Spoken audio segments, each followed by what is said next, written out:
Hello प्यारे बच्चों, क्या हाल चाल। उम्मीद है आप लोग अच्छे होंगे।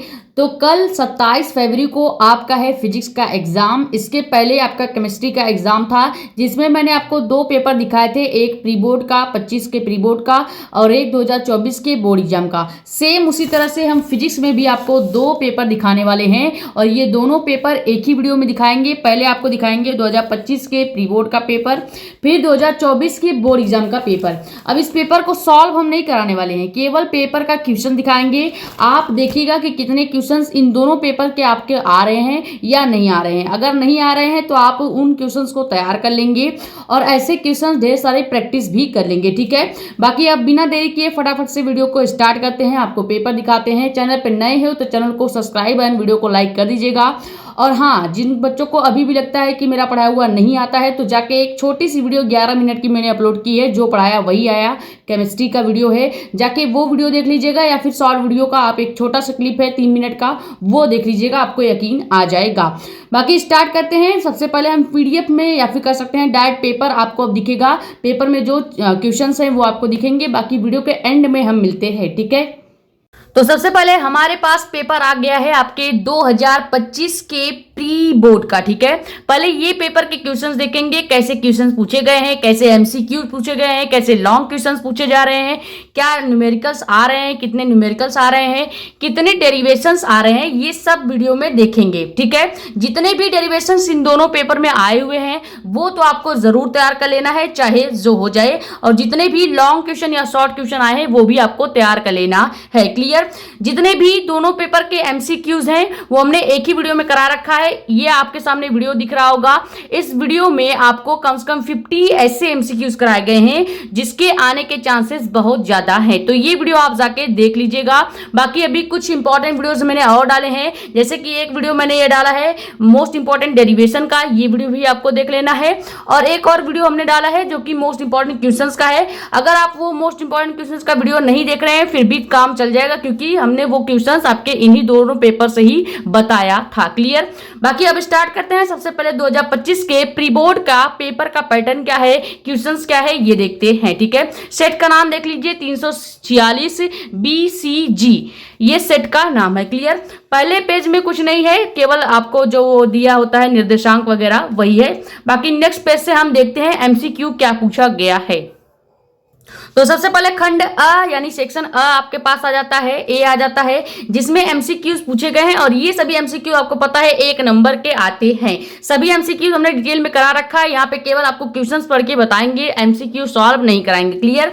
पहला है निम्न में कौन सा विद्युत क्षेत्र का मात्रक नहीं है। ये चीज जरूर ध्यान दीजिएगा कि आपसे है पूछ रहा है या नहीं है पूछ रहा है, ठीक है, क्योंकि इसी हिसाब से आप क्वेश्चन सही करेंगे। क्योंकि जैसे आपके पास पेपर आता है, बच्चे क्या करते हैं, तुरंत जल्दीबाजी में पढ़ लेते हैं कि कौन सा विद्युत क्षेत्र का मात्रक है, तो तुरंत वो विद्युत क्षेत्र का मात्रक जो होता है उसको टिक लगा देते हैं। लेकिन यहाँ पे एक वर्ड देखिएगा कि आपसे है पूछ रहा है या नहीं है पूछ रहा है, क्लियर। सेकंड आपका क्वेश्चन क्या है, सेकंड आपका क्वेश्चन है एक समान चुंबकीय क्षेत्र बी वेक्टर में बल रेखाओं के समांतर एक इलेक्ट्रॉन आवेश ई नियत वेग v से चलता है। इलेक्ट्रॉन पर लगने वाला बल आपसे पूछा जा रहा है। ऑप्शंस भी आपको दिख रहे होंगे, ऑप्शंस आप खुद देख लीजिएगा, ठीक है। बाकी अगला आपका क्वेश्चन क्या है, अगला है जो कि हमने आपको करा भी रखा है एमसीक्यू में भी, और आपके जो एमसीक्यू का वीडियो है वहां पे ये सारे एमसीक्यू कराए गए हैं, ठीक है। सी वाला आपका क्या है कि लेंज का नियम किस संरक्षण पर कार्य करता है, तो ये बिल्कुल सही ऑप्शन लगा है, ऊर्जा संरक्षण पर कार्य करता है, ठीक है। अगला क्वेश्चन आपका क्या आता है, अगला आपका एक न्यूमेरिकल टाइप क्वेश्चन आ गया है। देखो 2 या 3 जो क्वेश्चन आए, पहला आपका आ गया कैसा, पहले क्वेश्चन का पैटर्न था कि आपसे मात्रक पूछ लिया गया, उसके बाद आपसे कुछ फॉर्मूले से रिलेटेड एमसीक्यूज पूछ लिए गए, उसके बाद आपसे एक थ्योरी वाला एमसीक्यू भी पूछ लिया गया। अब थ्योरी वाला एमसीक्यू के बाद एक आपसे न्यूमेरिकल वाला एमसीक्यू भी पूछा गया है, जो कि क्या है 40 सेमी फोकल दूरी, यानी कि फोकल दूरी कह लो या इसी को फोकस दूरी भी कहा जाता है, ठीक है। तो फोकल दूरी कहो या फोकस दूरी कहो, दोनों का मतलब सेम ही है, ठीक है। फोकस दूरी और फोकल दूरी एक ही होता है। अब इसके उत्तल लेंस को 25 सेंटीमीटर फोकल दूरी के अवतल लेंस के संपर्क में रखने पर बने लेंस की युग्म की क्षमता ज्ञात करने का एक फॉर्मूला होता है। यहाँ पे मैंने लिख रखा है P = 100/f। अब यहाँ पे दो लेंस आपको दिए गए हैं, एक है उत्तल, दूसरा है अवतल। उत्तल लेंस को मान लेते हैं f1, उसकी दूरी दी गई कितनी है +40 सेंटीमीटर, और अवतल को मान लेते हैं f2, जिसकी दूरी दी गई है आपका -25 सेंटीमीटर। ठीक है, अब क्या करेंगे, जब क्षमता P निकालना होगा तो 100/f करेंगे। पहले f1 के लिए ये फॉर्मूला लेंगे, फिर f2 के लिए लेंगे। तो सबसे पहले प्रथम लेंस के लिए ले लेते हैं। प्रथम लेंस आपका क्या है, प्रथम लेंस मान लो हमने लिया है उत्तल लेंस। ठीक है, उत्तल लेंस के लिए मानेंगे तो फोकस दूरी को f1 मान लेंगे, और अवतल के लिए लेंगे तो फोकस दूरी को f2 मान लेंगे। बाकी यही फॉर्मूला आपको लगाना है। बाकी यहाँ पे सोल्यूशन आपके सामने लिखा है, आप डिटेल में देख लीजिएगा। क्लियर। अब चलते हैं नेक्स्ट पेज पे, देखते हैं कौन सा अगला आपका एमसीक्यू पूछा गया है। तो अगला आपका एमसीक्यू है, क्यू क्या है कि गतिमान आवेशित कण से संबद्ध डी ब्रॉगली तरंग की तरंग दैर्घ्य कण के निर्भर करती है। यानी किस कण पर डी ब्रॉगली का जो तरंग दैर्घ्य है वो निर्भर करता है। ऑप्शन ए है द्रव्यमान पर, ऑप्शन बी है आवेश पर, ऑप्शन सी है वेग पर, ऑप्शन 4 है उपयुक्त सभी पर। ठीक है, ये क्वेश्चन आपको खुद ने सॉल्व करना है, बाकी हमने एमसीक्यू में करा रखा है, वहां से जाके आप देख लीजिएगा। अगला क्वेश्चन क्या है, अर्धचालकों की चालकता क्या होती है, या चालकता किस पर निर्भर करती है। मेन चीज ये पूछा है, अर्धचालकों की जो चालकता है वो किस पर निर्भर करती है, ये आपसे पूछा जा रहा है। ऑप्शन ए है तापमान पर निर्भर नहीं करती, ऑप्शन बी है ताप के अधिक होने पर बढ़ती है, ताप के कम होने पर बढ़ती है, ऑप्शन 4 है ताप बढ़ाने पर पहले बढ़ती है फिर घटती है। जितने भी ऑब्जेक्टिव क्वेश्चन है सारे के सारे इंपॉर्टेंट है, क्योंकि डायरेक्ट पेपर से मैं आपको बता रही हूं, और 2025 के प्री बोर्ड वाले पेपर से ही केमिस्ट्री के पेपर उठाया गया है। तो हो सकता है कि 2025 के प्री बोर्ड वाले फिजिक्स के पेपर से ही आपका बोर्ड एग्जाम का पेपर आ जाए। ठीक है, अब आ गया आपका खंड ब, जिसमें छोटे यानी कि वेरी शॉर्ट क्वेश्चंस होते हैं, जिसमें 1-2 लाइन का आपको आंसर लिखना पड़ता है। खंड ब के जो क्वेश्चंस है वो आपके एक नंबर के ही पूछे जाएंगे, जैसे आपका ऑब्जेक्टिव वाला था सेम वैसे ही क्वेश्चंस ये भी हैं। सबसे पहला आपका क्वेश्चन क्या आता है, क्वेश्चन नंबर 2 में आपके कुछ 4 या 5 क्वेश्चन दिए गए हैं। पहला आपका हो जाता है ओम के नियम की सीमाएं लिखिए। ये मैंने आपको इंपॉर्टेंट क्वेश्चन जो कराया है 30 मिनट की वीडियो है उसमें भी बता रखा है, क्योंकि मैंने आपको इन्हीं दोनों पेपर से ही इंपॉर्टेंट क्वेश्चंस आपको बता रखे हैं। ठीक है, तो आप पेपर देखो या वो देखो, दोनों मतलब एक ही है। फिर सेकंड आपका क्या है, एलसीआर परिपथ के लिए शक्ति गुणांक का व्यंजक लिखिए। ये भी आपका मोस्ट इंपॉर्टेंट क्वेश्चन है, लेकिन 2026 के लिए अगर इंपॉर्टेंट बोला जाए तो आपका ओम का नियम जो है वो इंपॉर्टेंट है। ठीक है, उसके बाद अगला आपका छोटा सा न्यूमेरिकल है, जो कि क्या है, किसी परिपथ में 0.1 सेकंड में धारा 0.5 एंगस्ट्रॉम से 0.0 एंगस्ट्रॉम तक गिर जाती है। ठीक है, यदि औसत प्रेरित विद्युत वाहक बल यानी ईएमएफ आपसे पूछा जा रहा है 100 वोल्ट है, तब परिपथ में स्वप्रेरण गुणांक का अवकलन करना है। स्वप्रेरण गुणांक आपको इस वाले क्वेश्चन में निकालना है। स्वप्रेरण गुणांक का जो फॉर्मूला होगा उसी से ये सॉल्व हो जाएगा। ठीक है, छोटा सा न्यूमेरिकल है तो ज्यादा हार्ड यहाँ पे नहीं दिया जाएगा, क्योंकि ये वेरी शॉर्ट क्वेश्चन का न्यूमेरिकल है। उसके बाद जो कि मोस्ट इंपॉर्टेंट आपका वायरल क्वेश्चन है, जो 2026 में आने के चांसेस बहुत ज्यादा है, थ्योरी वाला, वो क्या है कि वैद्युत चुंबकीय स्पेक्ट्रम में सबसे बड़ी तथा सबसे छोटी तरंग के तरंग दैर्घ्यों का नाम बताइए। सबसे पहले आपको देखना है वैद्युत चुंबकीय स्पेक्ट्रम क्या होता है, ये आप डिटेल में पढ़ लीजिएगा, और इसमें ये भी पढ़ लीजिएगा कि सबसे छोटी तरंग दैर्घ्य कौन होती है उसका नाम, और सबसे बड़ी तरंग दैर्घ्य क्या होती है उसका नाम। ठीक है, मैंने आपसे इसमें तरंग दैर्घ्यों का नाम ही पूछा है, लेकिन आपको चुंबकीय स्पेक्ट्रम भी डिटेल में पढ़ लेना है। तो ओम का नियम और उसके बाद ये वैद्युत चुंबकीय स्पेक्ट्रम दोनों ही 2026 के लिए मैंने यहाँ पे स्टार मार्क कर दिया है, आने के चांसेस बहुत ज्यादा है। क्लियर, बाकी नेक्स्ट पेज पे चलते हैं, देखते हैं अगला आपका क्वेश्चन क्या है। तो क्वेश्चन नंबर 2 का ही ई वाला जो क्वेश्चन है वो क्या है कि हाइड्रोजन परमाणु में अंतरतम इलेक्ट्रॉन यानी कि सबसे जो नीचे वाला या सबसे अंदर वाला जो इलेक्ट्रॉन है उसकी कक्षा का त्रिज्या दिया गया है, जो कि कितना है 5.3 × 10⁻11 मीटर है। कक्षा N2 यानी कि देखो इलेक्ट्रॉन जो होता है मैक्सिमम 4 कक्षाओं में चक्कर लगाता है, आपको पता है।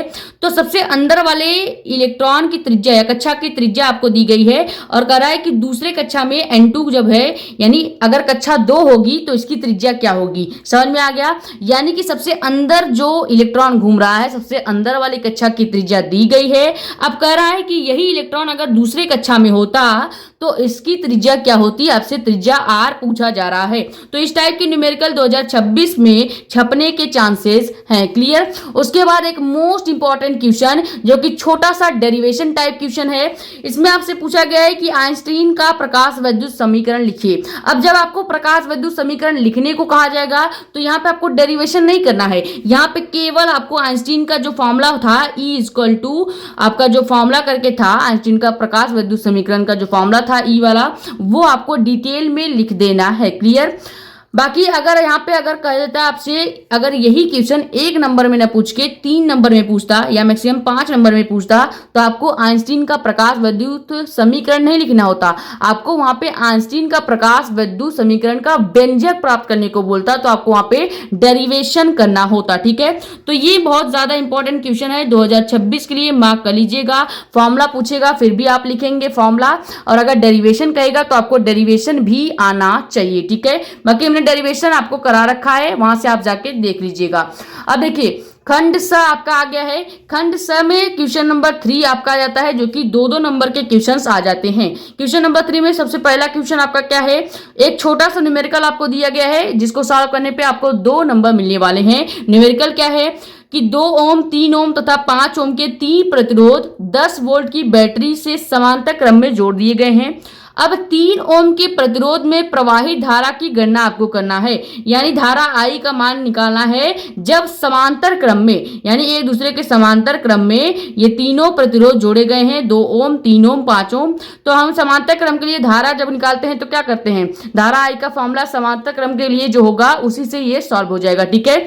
अगला आपका क्वेश्चन क्या है, ये न्यूमेरिकल बहुत ज्यादा इंपॉर्टेंट है। ऐसे टाइप के न्यूमेरिकल 2026 में आने के चांसेस हैं। ठीक है। जितने भी न्यूमेरिकल यहाँ पे बताए जा रहे हैं वो आपको कैसे भी करके सॉल्व कर लेना है। जितने भी डेरिवेशंस बताए जाएंगे वो भी आपको सॉल्व कर लेना है। ठीक है। अगला आपका क्या है, विराम अवस्था में इलेक्ट्रॉन के द्रव्यमान की तुल्यांक ऊर्जा की गणना करना है, जिसे हम MeV भी कहते हैं। ठीक है। इसकी गणना आपको करना है। विराम अवस्था में इलेक्ट्रॉन का द्रव्यमान कितना है वो दिया गया है 9.1 × 10⁻31 kg दिया गया है। तब आपको क्या करना है, इलेक्ट्रॉन की तुल्यांक ऊर्जा को ज्ञात करना है। ठीक है। अगला आपका क्वेश्चन क्या आता है, क्वेश्चन नंबर C आपका है कि यदि अर्ध तरंग दृष्टिकारी में निवेश आवृत्ति, यानी कि जितनी आवृत्ति अंदर की तरफ जा रहा है, निवेश को एक तरह से प्रवेश से अगर आप जोड़ेंगे तो आपको पता चल जाएगा निवेश का मतलब होता है अंदर आना। ठीक है। अंदर आना। ठीक है। तो ट्रांसफार्मर से रिलेटेड ये क्वेश्चन है। ट्रांसफार्मर में ही आप देखते हैं कि धारा अंदर आती है और बाहर जाती है। ये वाला प्रोसेस आपको ट्रांसफार्मर वाले चैप्टर के, ये आपका जो आखिरी चैप्टर है अर्धचालक वाला चैप्टर, वहां से ये क्वेश्चन उठाया गया है। क्वेश्चन क्या है कि यदि अर्ध तरंग दृष्टिकारी में निवेश आवृत्ति यानी कि हर्ट्ज का मान दिया गया है, जो कि कितना है 50 हर्ट्ज है, तो निर्गम यानी कि बाहर निकलने वाली धारा यानी कि आवृत्ति क्या होगी, उस धारा की आवृत्ति पूछी जा रही है जो बाहर के साइड निकल रही है। ठीक है। और समान निवेश आवृत्ति हेतु पूर्ण तरंग दृष्टिकारी की निर्गम आवृत्ति भी आपसे पूछी जा रही है। 2 क्वेश्चन इसमें दिए गए हैं। पहले आपको एक आने वाली धारा का मान दिया गया जो कि 50 हर्ट्ज है, तो जाने वाली धारा का आपसे मान पूछा जा रहा है। साथ ही साथ पूर्ण तरंग दृष्टिकारी की निर्गम आवृत्ति क्या होगी ये भी आपसे पूछा जा रहा है। तो ये भी आपका मोस्ट इंपॉर्टेंट न्यूमेरिकल हो जाता है 2026 के लिए। ठीक है। अगला जो कि हर बार पूछा जाने वाला क्वेश्चन है वो क्या है कि समविभव पृष्ठ किसे कहते हैं और समविभव पृष्ठ की 2 विशेषताएं लिखिए। ये ऐसा क्वेश्चन है जो थ्योरी में हर साल पूछा जाता है, 2026 में भी आने के चांसेस कम से कम 95% है। क्लियर। समविभव पृष्ठ आपको पढ़ लेना है, किसे कहते हैं उसका डायग्राम जो होता है वो देख लेना है। समविभव पृष्ठ की 2 विशेषताएं या मैक्सिमम 2 से 3 विशेषताएं आपको देख लेनी है। ठीक है। अब देखते हैं नेक्स्ट पेज में अगला कौन सा क्वेश्चन पूछा गया है। अब देखो खंड द आपके सामने आ गया है। खंड द में क्वेश्चन नंबर 4 है और क्वेश्चन नंबर 4 में मैक्सिमम 5 या 6 क्वेश्चन पूछे गए हैं जो 3-3 नंबर वाले हैं। अब इस वाले खंड में ज्यादातर आपको डेरिवेशंस देखने को मिलेंगे, क्योंकि 3 नंबर में क्या देखने को मिलता है, डेरिवेशन देखने को मिलता है। तो जितने भी डेरिवेशन है मोस्ट इंपॉर्टेंट है, सबके सब आने के चांसेस हैं 2026 में। क्लियर हो गया। अब सबसे पहला वाला डेरिवेशन जो कि आपको जरूर तैयार कर लेना है, प्रिज्म के पदार्थ के अपवर्तनांक का सूत्र ज्ञात करने का वाला जो डेरिवेशन है वो आपको पूरा तैयार करना है। हमने आपको डेरिवेशन वाली वीडियो में भी इसको बता रखा है कि ये आपको चाहे जो हो जाए तैयार करना ही है। पूरा क्वेश्चन क्या है जो 2025 के प्री बोर्ड में पूछा गया है, क्वेश्चन है कि प्रिज्म के पदार्थ के अपवर्तनांक का सूत्र ज्ञात कीजिए, साथ ही साथ उसका अल्पतम विचलन कोण यानी कि डेल्टा एम का सूत्र भी निकालना है और प्रिज्म कोण ए के पद में भी उसको निर्गामित करना है या यहाँ पे व्यंजक प्राप्त कीजिए, वो भी बोला जा सकता है। ठीक है, तो मेन चीज एक ही है, प्रिज्म का पूरा डेरिवेशन आपको आना चाहिए जिसमें हम अल्पतम विचलन कोण भी निकालते हैं और प्रिज्म कोण के पद में भी उसको दिखाते हैं। ठीक है, तो मोस्ट इंपॉर्टेंट डेरिवेशन है, 2026 में आने के चांसेस हैं और 25 के ही प्री बोर्ड में पूछा भी गया है। ठीक है, अगला आपका क्वेश्चन क्या है, ये एक छोटा सा न्यूमेरिकल है जो कि जिसमें कुछ मान नहीं दिए गए हैं बल्कि आपको फॉर्मूले से रिलेटेड न्यूमेरिकल आपको पूछा गया है। न्यूमेरिकल क्या है, दिखाइए कि वैद्युत शक्ति P द्वारा किसी पदार्थ के एकांक आयतन में प्रति सेकंड उत्पन्न उष्मा जो कि दिया है J² और P या E² या बटे P होती है, जहां P यानी कि आपका रो है, ये P जो है ये रो है क्योंकि विशिष्ट प्रतिरोध को हम रो से डिनोट करते हैं। तो ये तो शक्ति वाला आपका P हो गया, बाकी ये आपका क्या है J² आपका रो हो गया। ठीक है, इसको अपन क्या पढ़ेंगे, रो पढ़ेंगे। ठीक है, इसी को E² रो से भी दिखाया जाता है, जहां रो आपका क्या है विशिष्ट प्रतिरोध, J आपका धारा है, E आपका वैद्युत क्षेत्र की तीव्रता है। ठीक है, तो इसमें आपको ज्ञात करना है, जब आपको धारा दी गई होगी, वैद्युत क्षेत्र E और विशिष्ट प्रतिरोध का फॉर्मूला दिया गया होगा, तो आपको वैद्युत शक्ति निकालना है। क्या निकालना है, वैद्युत शक्ति निकालना है। तो ऐसे टाइप के थोड़ा सा डिफिकल्ट टाइप का जो आपको लगता है जिसमें आपको कुछ मान नहीं दिया गया है, केवल फॉर्मूले से रिलेटेड ये पूरा का पूरा आपसे न्यूमेरिकल पूछा गया है, इस टाइप के न्यूमेरिकल भी 2026 में देखे जा सकते हैं किसी न किसी सेट में। ठीक है, बाकी अगला क्वेश्चन आपका क्या है जो कि पूरा का पूरा न्यूमेरिकल ही है, वो भी आपका 3 नंबर का है। न्यूमेरिकल क्या है कि किसी निर्धारित स्थान पर पृथ्वी के चुंबकीय क्षेत्र का क्षेत्रीय घटक 3.0 × 10⁻⁵ टेस्ला है, क्योंकि चुंबकीय क्षेत्र का मात्रक क्या होता है, चुंबकीय क्षेत्र का मात्रक टेस्ला होता है। ये याद रखिएगा, 1 नंबर का आपका MCQ आ सकता है कि चुंबकीय क्षेत्र का मात्रक क्या है, तो आपको याद होना चाहिए टेस्ला होता है। ठीक है, तो क्षेत्रीय घटक का मान दिया गया है तथा इस क्षेत्र की दिशा भौगोलिक दक्षिण से भौगोलिक उत्तर की ओर है। किसी अत्यधिक लंबे सीधे चालक से 1 एंगस्ट्रॉम की अपवर्तित धारा प्रवाहित हो रही है जब यह तार किसी क्षैतिज मेज पर रखी हो तथा वैद्युत धारा के प्रवाह की दिशाएं A पूर्व से पश्चिम, B दक्षिण से उत्तर की ओर हो, तब तार की प्रति एकांक लंबाई कितनी होगी। देखो इतना बड़ा थ्योरी दिया है लेकिन छोटा सा आपसे एक क्वेश्चन पूछा गया है कि आपको तार के प्रति एकांक लंबाई L को निकालना है। अब आपको इसमें A दे दिया है यानी कि जो धारा है I का मान दे दिया गया है, क्षेत्रीय घटक यानी कि क्षेत्रफल A का मान भी दे दिया है, I और A दिया गया है, लंबाई वाला जो आपके प्रति एकांक लंबाई वाला फॉर्मूला होता है वो फॉर्मूला आप लगाएंगे तो उससे ये सॉल्व हो जाएगा। बाकी न्यूमेरिकल को सॉल्व करने के लिए केवल एक फॉर्मूला जरूरी नहीं होता, आपको उस फॉर्मूले से रिलेटेड कई सारे और भी फॉर्मूले आने चाहिए। बाकी हमने आपको चैप्टर 1 से लेके 7 तक न्यूमेरिकल का 1 शॉर्ट वीडियो दिया था। अब तो इतना टाइम नहीं है कि आप चैप्टर 1 से लेके 7 तक 1 शॉर्ट वीडियो देखें, लेकिन एटलीस्ट चैप्टर नंबर 7 के और चैप्टर नंबर 1 या 2 के आपको 1 शॉर्ट वीडियो देख ही लेना चाहिए। ठीक है, आपके लिए बहुत ज्यादा हेल्पफुल होगा। अगला आपका क्या है क्वेश्चन कि किसी कुंडली में चुंबकीय फ्लक्स phi b निम्न समीकरण के अनुसार समय t के साथ बदल रहा है, जहां चुंबकीय flux phi b = T 4t² + 10t + 5 मिली वेबर है। 3 सेकंड बाद कुंडली में प्रेरित वैद्युत वाहक बल यानी EMF का गणना करना है। ठीक है, जब आप देखो पहले क्या है, जब हमने समय क्या लिया, T लिया, तो उस समय चुंबकीय फ्लक्स का मान ये दिया गया है एक इक्वेशन। अब 3 सेकंड बाद आपसे उसी चुंबकीय फ्लक्स का मान या प्रेरित वैद्युत वाहक बल का मान निकालने को कहा जा रहा है। तो इस टाइप के क्वेश्चन भी 2026 के लिए मोस्ट इंपॉर्टेंट है। ठीक है, अगला क्वेश्चन जो कि आपका थोड़ा सा थ्योरी वाला भी है और इसमें एक न्यूमेरिकल भी ऐड करके इसको 3 नंबर का बनाया गया है। देखो, अगर केवल देहली तरंगधर किसे कहते हैं पूछा जाएगा तो ये आपका मैक्सिमम 1 नंबर का या 2 नंबर का डिफिनीशन पूछा जाएगा। और देहली तरंगधर हर बार पूछा जाने वाला टॉपिक है, तो 2026 के लिए इसको भी मार्क कर लीजिएगा। देहली तरंगधर किसे कहते हैं, ये छोटा सा डिफिनीशन आपसे पूछा जा सकता है। बाकी इसी को लॉन्ग करने के लिए इन्होंने यहाँ पे एक छोटा सा न्यूमेरिकल भी ऐड कर दिया है। न्यूमेरिकल क्या है, सोडियम धातु से एक इलेक्ट्रॉन निकालने के लिए एनर्जी जो कि लग रही है, कितनी लग रही है, 2.3 इलेक्ट्रॉन वोल्ट, यानी ई का मान आपको दे दिया गया है। आवश्यकता पड़ रही है अब क्या, 6800 एंगस्ट्रॉम तरंगदैर्घ्य वाली नारंगी प्रकाश द्वारा सोडियम पर प्रकाश विद्युत प्रभाव क्या होगा, ये आपसे पूछा जा रहा है। प्रकाश विद्युत प्रभाव जब मैंने डिफिनीशन पढ़ाया था उसका एक फॉर्मूला छोटा सा E= करके मैंने पढ़ाया था, उसी फॉर्मूले से ये आपका पूरा का पूरा सॉल्व हो जाएगा। बाकी फोटोन की ऊर्जा आपको याद होनी चाहिए, H होता है। इस ऊर्जा वाले फॉर्मूले से भी आपका ये ई वाला यानी कि प्रकाश विद्युत वाला प्रभाव वाला फॉर्मूला भी आया था। वो मैंने आपको जब प्रकाश विद्युत प्रभाव के इंपॉर्टेंट क्वेश्चन की जो सीरीज दी थी, जो कि 4 घंटे की वीडियो है, उसमें आपको करा रखा था। वहां से आपको ये फॉर्मूला पता चल जाएगा, तो उससे आप न्यूमेरिकल लगा सकते हैं। ये पूरा का पूरा ही क्वेश्चन आपके 2026 के लिए इंपॉर्टेंट है। क्लियर। अब चलते हैं नेक्स्ट पेज पे, देखते हैं अगला क्वेश्चन कैसा पूछा गया है। अब देखो, अगला क्वेश्चन आपका रहता है क्वेश्चन नंबर 5।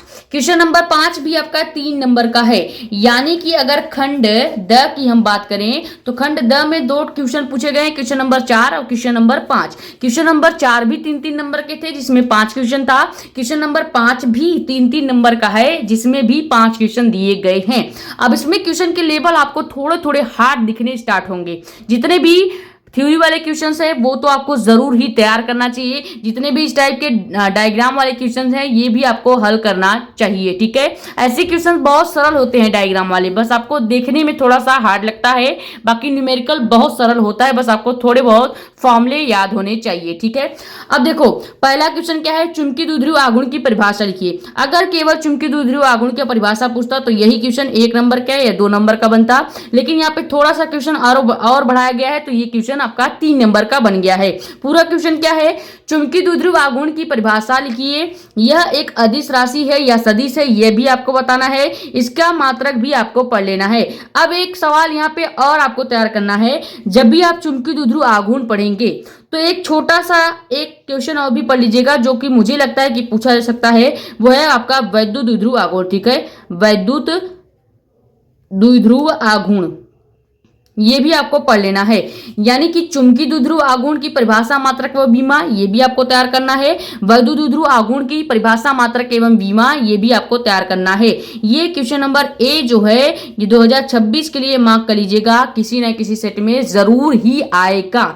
और ये भी आ सकता है आपका वैद्युत द्विध्रुव आघूर्ण भी पूछा जा सकता है। अगला आपका क्वेश्चन क्या है, क्वेश्चन नंबर बी, जो कि क्या है, निम्न प्रत्यावर्ती धारा परिपथ में धारा तथा परिपथ का शक्ति गुणांक ज्ञात कीजिए। एक छोटा सा डेरिवेशन जो कि 3 नंबर का पूछा गया है, ये भी मोस्ट इंपॉर्टेंट है 2026 के लिए।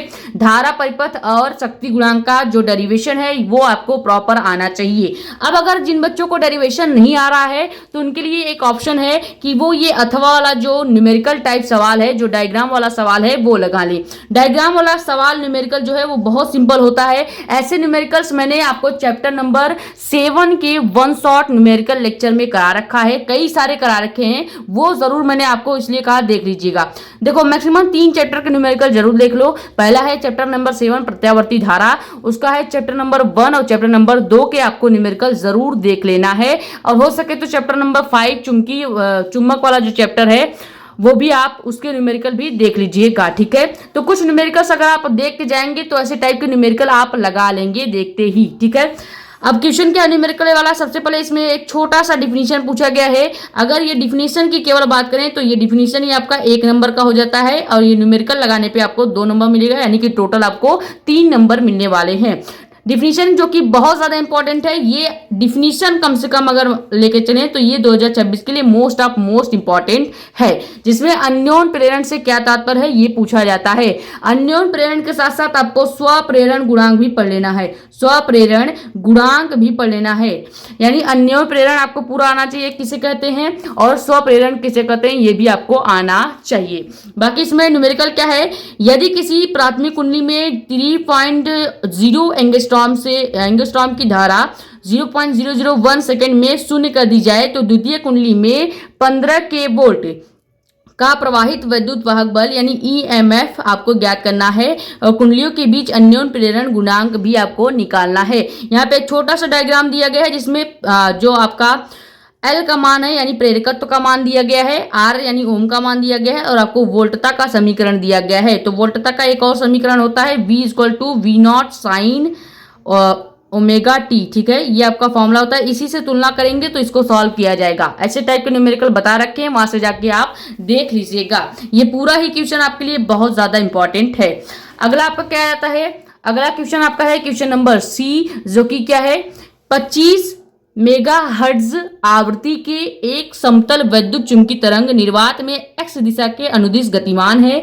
द्विकाल में किसी विशिष्ट बिंदु पर इसका वैद्युत क्षेत्र ई वेक्टर = 6.3 जे यानी कि जूल न्यूटन प्रति कूलाम है। इस बिंदु पर चुंबकीय क्षेत्र बी का मान आपको निकालना है। ये डेरिवेशन भी आ सकता है किसी न किसी सेट में, ठीक है। बाकी आपको छोड़ना एक भी क्वेश्चन नहीं है। उसके बाद मोस्ट इंपॉर्टेंट क्वेश्चन जो कि बहुत ज्यादा इंपॉर्टेंट है वो क्या है कि प्रकाश के व्यतिकरण से क्या तात्पर्य है। ये हमने आपको कहा है, हर बार कह रहे हैं, इस बार भी कह रहे हैं, व्यतिकरण और विवर्तन, व्यतिकरण और विवर्तन, व्यतिकरण और विवर्तन हर साल पूछा जाता है। इस बार भी आने के चांसेस हैं 2026 में बहुत ज्यादा, ठीक है। डिटेल में आपको पढ़ लेना है क्या, सबसे पहले व्यतिकरण किसे कहते हैं ये पढ़ लीजिएगा। व्यतिकरण के कितने प्रकार होते हैं, संपोषी व्यतिकरण, विनाशी व्यतिकरण क्या है ये भी पढ़ लेना है। व्यतिकरण की आवश्यक शर्तें क्या है ये पढ़ लीजिएगा, और व्यतिकरण का जो संपोषी व्यतिकरण और विनाशी व्यतिकरण की दिशा वाला डायग्राम है वो भी आपको पढ़ लेना है। अब सब कहाँ पे मिलेगा, तो मैंने आपको इंपॉर्टेंट क्वेश्चन 2 नंबर 3 नंबर की सीरीज दी थी, वहां पे ये सभी क्वेश्चंस देखने को मिल जाएंगे। क्लियर। बाकी क्वेश्चन क्या पूछा गया है 2025 के प्री बोर्ड में, जो क्वेश्चन पूछा गया है वो क्या है, व्यतिकरण से रिलेटेड। प्रकाश के व्यतिकरण से क्या तात्पर्य है, यानी आपको व्यतिकरण कैसे कहते हैं, इनडायरेक्टली यही पूछा जा रहा है कि व्यतिकरण किसे कहते हैं, ठीक है। उसके बाद उदाहरण देते हुए समझाइए कि व्यतिकरण क्या है। व्यतिकरण के लिए आवश्यक प्रतिबंधों, प्रतिबंधों का मतलब ही है आवश्यक शर्तें, ठीक है। तो चाहे आवश्यक प्रतिबंध बोले या आवश्यक शर्त बोले, आपको पूरा शर्त याद होना चाहिए। व्यतिकरण किसे कहते हैं, उदाहरण याद होना चाहिए, प्रकार याद होना चाहिए, और आवश्यक शर्तें याद होनी चाहिए। बाकी विवर्तन से रिलेटेड भी 2024 के प्री बोर्ड में 2024 के यूपी बोर्ड वाले पेपर में पूछा गया है, वहां पे अभी आपको दिखा भी देंगे। और आपको पढ़ना क्या है विवर्तन से रिलेटेड कि विवर्तन किसे कहते हैं, विवर्तन के प्रकार पढ़ लेना है, उदाहरण पढ़ लेना है, और विवर्तन की भी आवश्यक शर्तें थी वो भी आपको पढ़ लेना है, ठीक है। तो ये क्वेश्चन आपका 2026 के लिए बहुत ज्यादा इंपॉर्टेंट है, फिर से आपको बता दे रहे हैं। अगला आपका क्वेश्चन क्या है, आइंस्टीन का प्रकाश विद्युत समीकरण लिखिए। फिर से देखो वही पूछ लिया गया है, 2 बार यही क्वेश्चन पूछा गया है आपके 2025 के प्री बोर्ड में, ठीक है। लेकिन यहाँ पे क्वेश्चन में थोड़ा सा इंटरेस्ट ये डाला गया है कि आपसे पूछा गया है कि आइंस्टीन का प्रकाश विद्युत समीकरण क्या है ये बताइए। उसके बाद कार्यफलन एवं देहली तरंगदैर्घ्य की परिभाषा भी बताना है। तो ये दोनों डिफिनीशन बहुत ज्यादा इंपॉर्टेंट है। आपको कार्यफलन, देहली तरंगदैर्घ्य की परिभाषा और इसी के साथ साथ देहली आवृत्ति की परिभाषा भी पढ़ लेनी है, ठीक है। देहली आवृत्ति का डिफिनीशन भी पढ़ लेना है। तो ये 3 डिफिनीशन जरूर याद करके जाइएगा, 2026 के लिए इंपॉर्टेंट है। पहला क्या है, कार्यफलन किसे कहते हैं या कार्यफलन की परिभाषा दीजिए। देहली तरंगदैर्घ्य किसे कहते हैं इसकी परिभाषा दीजिए, और देहली आवृत्ति किसे कहते हैं इसकी परिभाषा दीजिए। बाकी आइंस्टीन का प्रकाश विद्युत समीकरण का पूरा डेरिवेशन तो आपको करके ही जाना है, ठीक है। अब देखते हैं नेक्स्ट पेज में कैसे क्वेश्चन पूछे गए हैं। तो अगला आपका खंड य आ जाता है। खंड य में जो क्वेश्चंस हैं सीधे 5-5 नंबर के क्वेश्चंस आ रहे हैं, ठीक है। यानी कि पहले था खंड द जिसमें 2 क्वेश्चन थे, क्वेश्चन नंबर 4 और 5, जिसमें 5-5 क्वेश्चन थे, दोनों आपके 3-3 नंबर के थे। अब आ गया है खंड य जिसे हम सेक्शन ई भी कहते हैं। सेक्शन ई में सीधे 5-5 नंबर के लॉन्ग क्वेश्चन पूछे जा रहे हैं, यानी कि दीर्घ उत्तरी क्वेश्चन। अब इसमें जितने भी क्वेश्चन दीर्घ उत्तरी वाले हैं ये तो आपको प्रैक्टिस करके ही जाना है, चाहे आपके इस डायग्राम वाला क्वेश्चन हो, चाहे आपका इस टाइप का थ्योरी वाला क्वेश्चन है, आपको पूरा हल कर कर ही जाना है। क्वेश्चन नंबर 6 क्या है, संधारित्र की धारिता किन किन कारकों पर निर्भर करती है। ये जरूर पढ़ लीजिएगा कि संधारित्र की धारिता किन किन कारकों पर निर्भर करती है। 2026 के लिए हम इसको मार्क कर देते हैं, ठीक है। किसी न किसी सेट में पूछा जा सकता है कि संधारित्र की धारिता किसे कहते हैं या संधारित्र की धारिता किन किन बातों पर निर्भर करती है, ठीक है। इसी के साथ साथ एक छोटा सा यहाँ पे न्यूमेरिकल भी ऐड किया है। न्यूमेरिकल क्या है कि दिए गए परिपथ में 4 माइक्रोफैराडे संधारित्र पर संचित आवेश तथा 6 माइक्रोफैराडे के संधारित्र के प्लेटों के बीच विभवांतर V का आपको कैलकुलेशन करना है, विभवांतर V आपको निकालना है। अब कैसे निकालेंगे विभवांतर V, यहाँ पे कुछ मान भी दिया गया है, आपको E का मान दिया गया है, उसके बाद R यानी कि R स्मॉल r दिया गया है। ध्यान दीजिएगा, स्मॉल r का मतलब है कि आपको आंतरिक प्रतिरोध दिया गया है। यहाँ पे आपको प्रतिरोध नहीं दिया गया है, आंतरिक प्रतिरोध दिया गया है, ठीक है। आंतरिक प्रतिरोध को स्मॉल r से डिनोट किया जाता है। अगर यहाँ पे कैपिटल R देता तो हम इसको केवल प्रतिरोध लेते, ठीक है। तो यहाँ पे आंतरिक प्रतिरोध का फॉर्मूला भी यूज हो सकता है। 2 मान दिए गए हैं, आपको E का मान दिया गया है यानी सेल का मान, और आंतरिक प्रतिरोध का मान दिया गया है, और आपसे विभवांतर पूछा जा रहा है। तो इस टाइप के न्यूमेरिकल जो है वो जरूर प्रैक्टिस कर लीजिएगा। 2026 के लिए ये पूरा क्वेश्चन आपके लिए इंपॉर्टेंट है। पहले आपको संधारित्र क्या है ये पढ़ लेना है, संधारित्र की धारिता क्या होती है ये पढ़ लेना है, और उसके साथ साथ इस टाइप के डेरिवेशन न्यूमेरिकल आपको प्रैक्टिस कर लेना है। क्लियर। 2026 के लिए इस क्वेश्चन को मार्क कर लीजिएगा। अगला क्वेश्चन क्या है, अब देखो जिन बच्चों को ये पूरा क्वेश्चन नहीं आ रहा है उसके पास ऑप्शन है कि वो ये अथवा वाला जो क्वेश्चन है जिसमें एक न्यूमेरिकल है और एक छोटा सा डिफिनीशन है वो आपको करना है, ठीक है। अगला क्वेश्चन क्या है इसी से रिलेटेड, गॉस का प्रमेय क्या है। आपको लिखना है गॉस का प्रमेय क्या होता है। गॉस के प्रमेय के बारे में आपको डिटेल में पढ़ लेना है। इसका एक छोटा सा डायग्राम भी है वो भी आपको देख लेना है, और इसका एक छोटा सा डेरिवेशन भी आपसे पूछा जाता है। गॉस के प्रमेय का व्यंजक ज्ञात कीजिए, तो वहां पे आपको प्रॉपर डायग्राम बना के डेरिवेशन भी करना होगा, तो ये भी इंपॉर्टेंट आपके लिए हो जाता है। उसके बाद इसी से रिलेटेड न्यूमेरिकल क्या है, यहाँ पे पूछा गया है कि किसी प्लेट पर पृष्ठ आवेश घनत्व का मान +1 माइक्रोकूलम प्रति मीटर स्क्वायर दिया गया है। प्लेट के समीप इसमें उत्पन्न वैद्युत क्षेत्र की तीव्रता E का आपको मान निकालना है।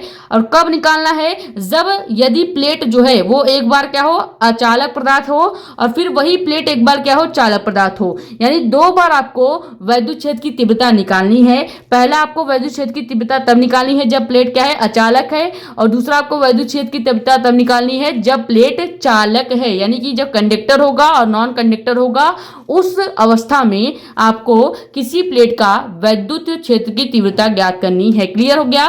तो ये प्रॉपर क्वेश्चन ही 2026 के लिए मार्क कर लीजिएगा, ठीक है। यानी गॉस का प्रमेय भी इंपॉर्टेंट है और इस टाइप का छोटा सा जो न्यूमेरिकल है ये भी इंपॉर्टेंट है। इसके ऊपर वाला जो क्वेश्चन पूछा गया था अथवा के ऊपर वाला ये भी आपके लिए बहुत ज्यादा इंपॉर्टेंट हो जाता है। अब क्वेश्चन नंबर 6 में 2 सवाल पूछे गए थे।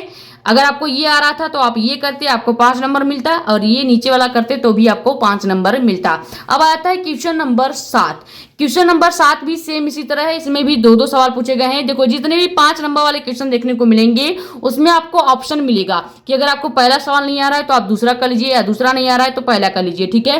पहला क्वेश्चन क्या है 7वें का, कि किसी गोली पृष्ठ पर प्रकाश के अपवर्तन के सूत्र का उपयोग करते हुए पतले लेंस के लिए फोकस दूरी के सूत्र का निगमन कीजिए। ये डेरिवेशन बहुत ज्यादा इंपॉर्टेंट है, ठीक है। ये डेरिवेशन 2026 के लिए मार्क कर लीजिएगा, आ सकता है किसी न किसी सेट में, ठीक है। बाकी पतले लेंस के लिए फोकस दूरी के सूत्र को ज्ञात करने को ही क्या कहा जाता है, लेंस मेकर फॉर्मूला भी कहा जाता है, ठीक है। लेंस मेकर फॉर्मूला भी कहा जाता है। देखो किसी गोली पृष्ठ के लिए प्रकाश के अपवर्तन का सूत्र निकालना, या इसी को कभी कभी पतले लेंस के लिए फोकस दूरी के सूत्र का निगमन कीजिए, ये भी करके पूछा जाता है। तो आपको यहां से 2 डेरिवेशन टाइप क्वेश्चन तैयार कर लेना है। पहला हो गया लेंस मेकर का फॉर्मूला, दूसरा आपको ये वाला डेरिवेशन जरूर तैयार कर लेना है। उसके बाद मैंने बोला था कि 2024 में विवर्तन पूछा गया है, लेकिन 2025 में ही देखिए विवर्तन के क्वेश्चन आपको देखने को मिल रहे हैं, जो कि क्या है, अगर आपको ये डेरिवेशन नहीं आ रहा है तो उसके बदले में आपको एक छोटा सा क्वेश्चन करना पड़ेगा, जिसमें एक न्यूमेरिकल है और एक डिफिनीशन टाइप क्वेश्चन है। देखो विवर्तन किसे कहते हैं पूछा गया है कि नहीं, मैंने कहा था विवर्तन किसे कहते हैं ये तैयार कर लेना है। देखो क्वेश्चन क्या है, विवर्तन किसे कहते हैं। अब विवर्तन किसे कहते हैं ये तो आपको तैयार करना ही है, साथ ही साथ विवर्तन के उदाहरण आपको पढ़ लेना है, विवर्तन के प्रकार पढ़ लेने हैं, और एक चीज और जो कि बहुत ज्यादा पूछा जाता है, विवर्तन व व्यतिकरण में अंतर। ठीक है, मैक्सिमम 4 अंतर आपको पढ़ना है, यहाँ पे 2 पूछा गया है लेकिन आपको 4 अंतर पढ़ लेने हैं। ठीक है, फिर से सुन लीजिए, व्यतिकरण व विवर्तन में 4 अंतर पढ़ लीजिएगा, इन दोनों के बीच में क्या होता है। उसके बाद विवर्तन किसे कहते हैं ये डिटेल में पढ़ लेंगे। उसके बाद एक क्वेश्चन और भी यहाँ पे पूछा गया है कि प्रयोगशाला में एक रेखा छिद्र द्वारा प्रकाश का विवर्तन देखा जाता है। ठीक है, अब विवर्तन प्रतिरूप पर क्या प्रभाव पड़ेगा यदि पहले से कम तरंग दैर्घ्य का प्रकाश प्रयुक्त किया जाए, पहला हो गया क्वेश्चन। दूसरा हो गया रेखा छिद्र को कुछ और सकरा कर दिया जाए, यानी थोड़ा और पतला कर दिया जाए तो क्या प्रभाव पड़ेगा। आपको पता है विवर्तन जो है इस तरह से टार्च के जैसा होता है, एक छोटे से होल से विवर्तन क्या होता है फैल जाता है। ठीक है, यानी कि एक पर्दा होगा, एक छोटा सा होल होगा, इसमें से प्रकाश आपका इस तरह से फैल जाएगा। ठीक है, यही डायग्राम था, इसी से रिलेटेड क्वेश्चंस आपसे पूछे गए हैं जो कि प्रॉपर थ्योरी वाला है। आपसे पूछा गया अगर प्रयोगशाला में आप अगर विवर्तन का ये क्रिया करते हैं, अगर आप उसमें पहले प्रकाश जो है वो कम तरंग दैर्घ्य वाला भेजते हैं तो क्या होगा, और अगर इस रेखा छिद्र को और छोटा कर दिया जाए तो क्या होगा।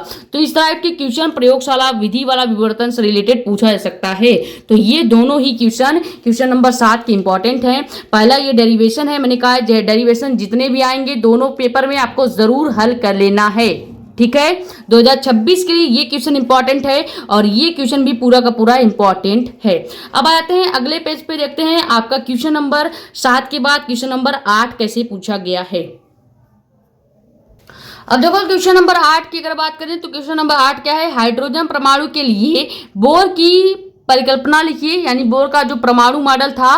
पहली बात तो आपको बोर का परमाणु मॉडल डिटेल में पढ़ लेना है। बोर का परमाणु मॉडल क्या होता है ये पढ़ लीजिएगा, बोर के परमाणु मॉडल की कमियां क्या थी ये पढ़ लीजिएगा, और साथ ही साथ जो बोर ने अपने हाइड्रोजन परमाणु के लिए परिकल्पना दी थी वो भी आपको पढ़ लेना है, और हाइड्रोजन स्पेक्ट्रम भी आपको पढ़ना है, ये मत छोड़िएगा। ठीक है, हाइड्रोजन स्पेक्ट्रम भी आपको पढ़ लेना है। हाइड्रोजन परमाणु की 9वीं कक्षा में इलेक्ट्रॉन की ऊर्जा का सूत्र जो होता है, फॉर्मूला जो होता है वो भी आपको पढ़ लेना है। साथ ही साथ आपको हाइड्रोजन परमाणु के प्रथम उत्तेजन विभव तथा आयतन विभव का मान भी ज्ञात कर लेना है। तो ये पूरा का पूरा क्वेश्चन ही 2026 के लिए इंपॉर्टेंट है, आपको पढ़ लेना है। क्लियर हो गया। अगला, अगर आपको हाइड्रोजन परमाणु से रिलेटेड ये क्वेश्चन नहीं आ रहा है तो आपके पास एक ऑप्शन है कि आप दूसरा क्वेश्चन कर लीजिए, जो कि क्या है, नाभिक संलयन किसे कहते हैं।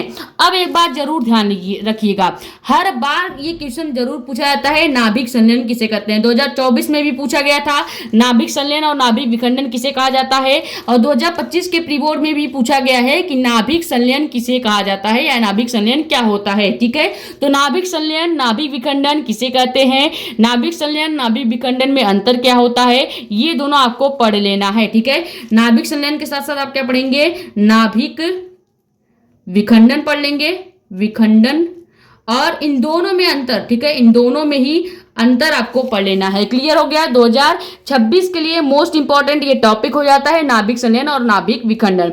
अब इसी से रिलेटेड छोटा सा न्यूमेरिकल भी आपसे पूछा गया है। क्या है न्यूमेरिकल, कि इस प्रक्रिया द्वारा सूर्य में ऊर्जा कैसे उत्पन्न होती है यदि ड्यूटेरियम 1 हाइड्रोजन का स्क्वायर तथा अल्फा कण 2 हीलियम 4 के लिए प्रति न्यूक्लियन बंधन ऊर्जा क्रमशः B1 व B2 हो, तब आपको इस इक्वेशन के लिए क्या ज्ञात करना है, मुक्त ऊर्जा Q का मान ज्ञात करना है। ठीक है, तो इस टाइप के न्यूमेरिकल आपके आ सकते हैं, आने के चांसेस बहुत ज्यादा है। क्लियर। बाकी ये थ्योरी तो आपको तैयार करना ही है, छोड़ना नहीं है। उसके बाद हाइड्रोजन परमाणु का जो बोर वाला परिकल्पना है, सॉरी डिफिनीशन है, वो भी आपको तैयार करना है।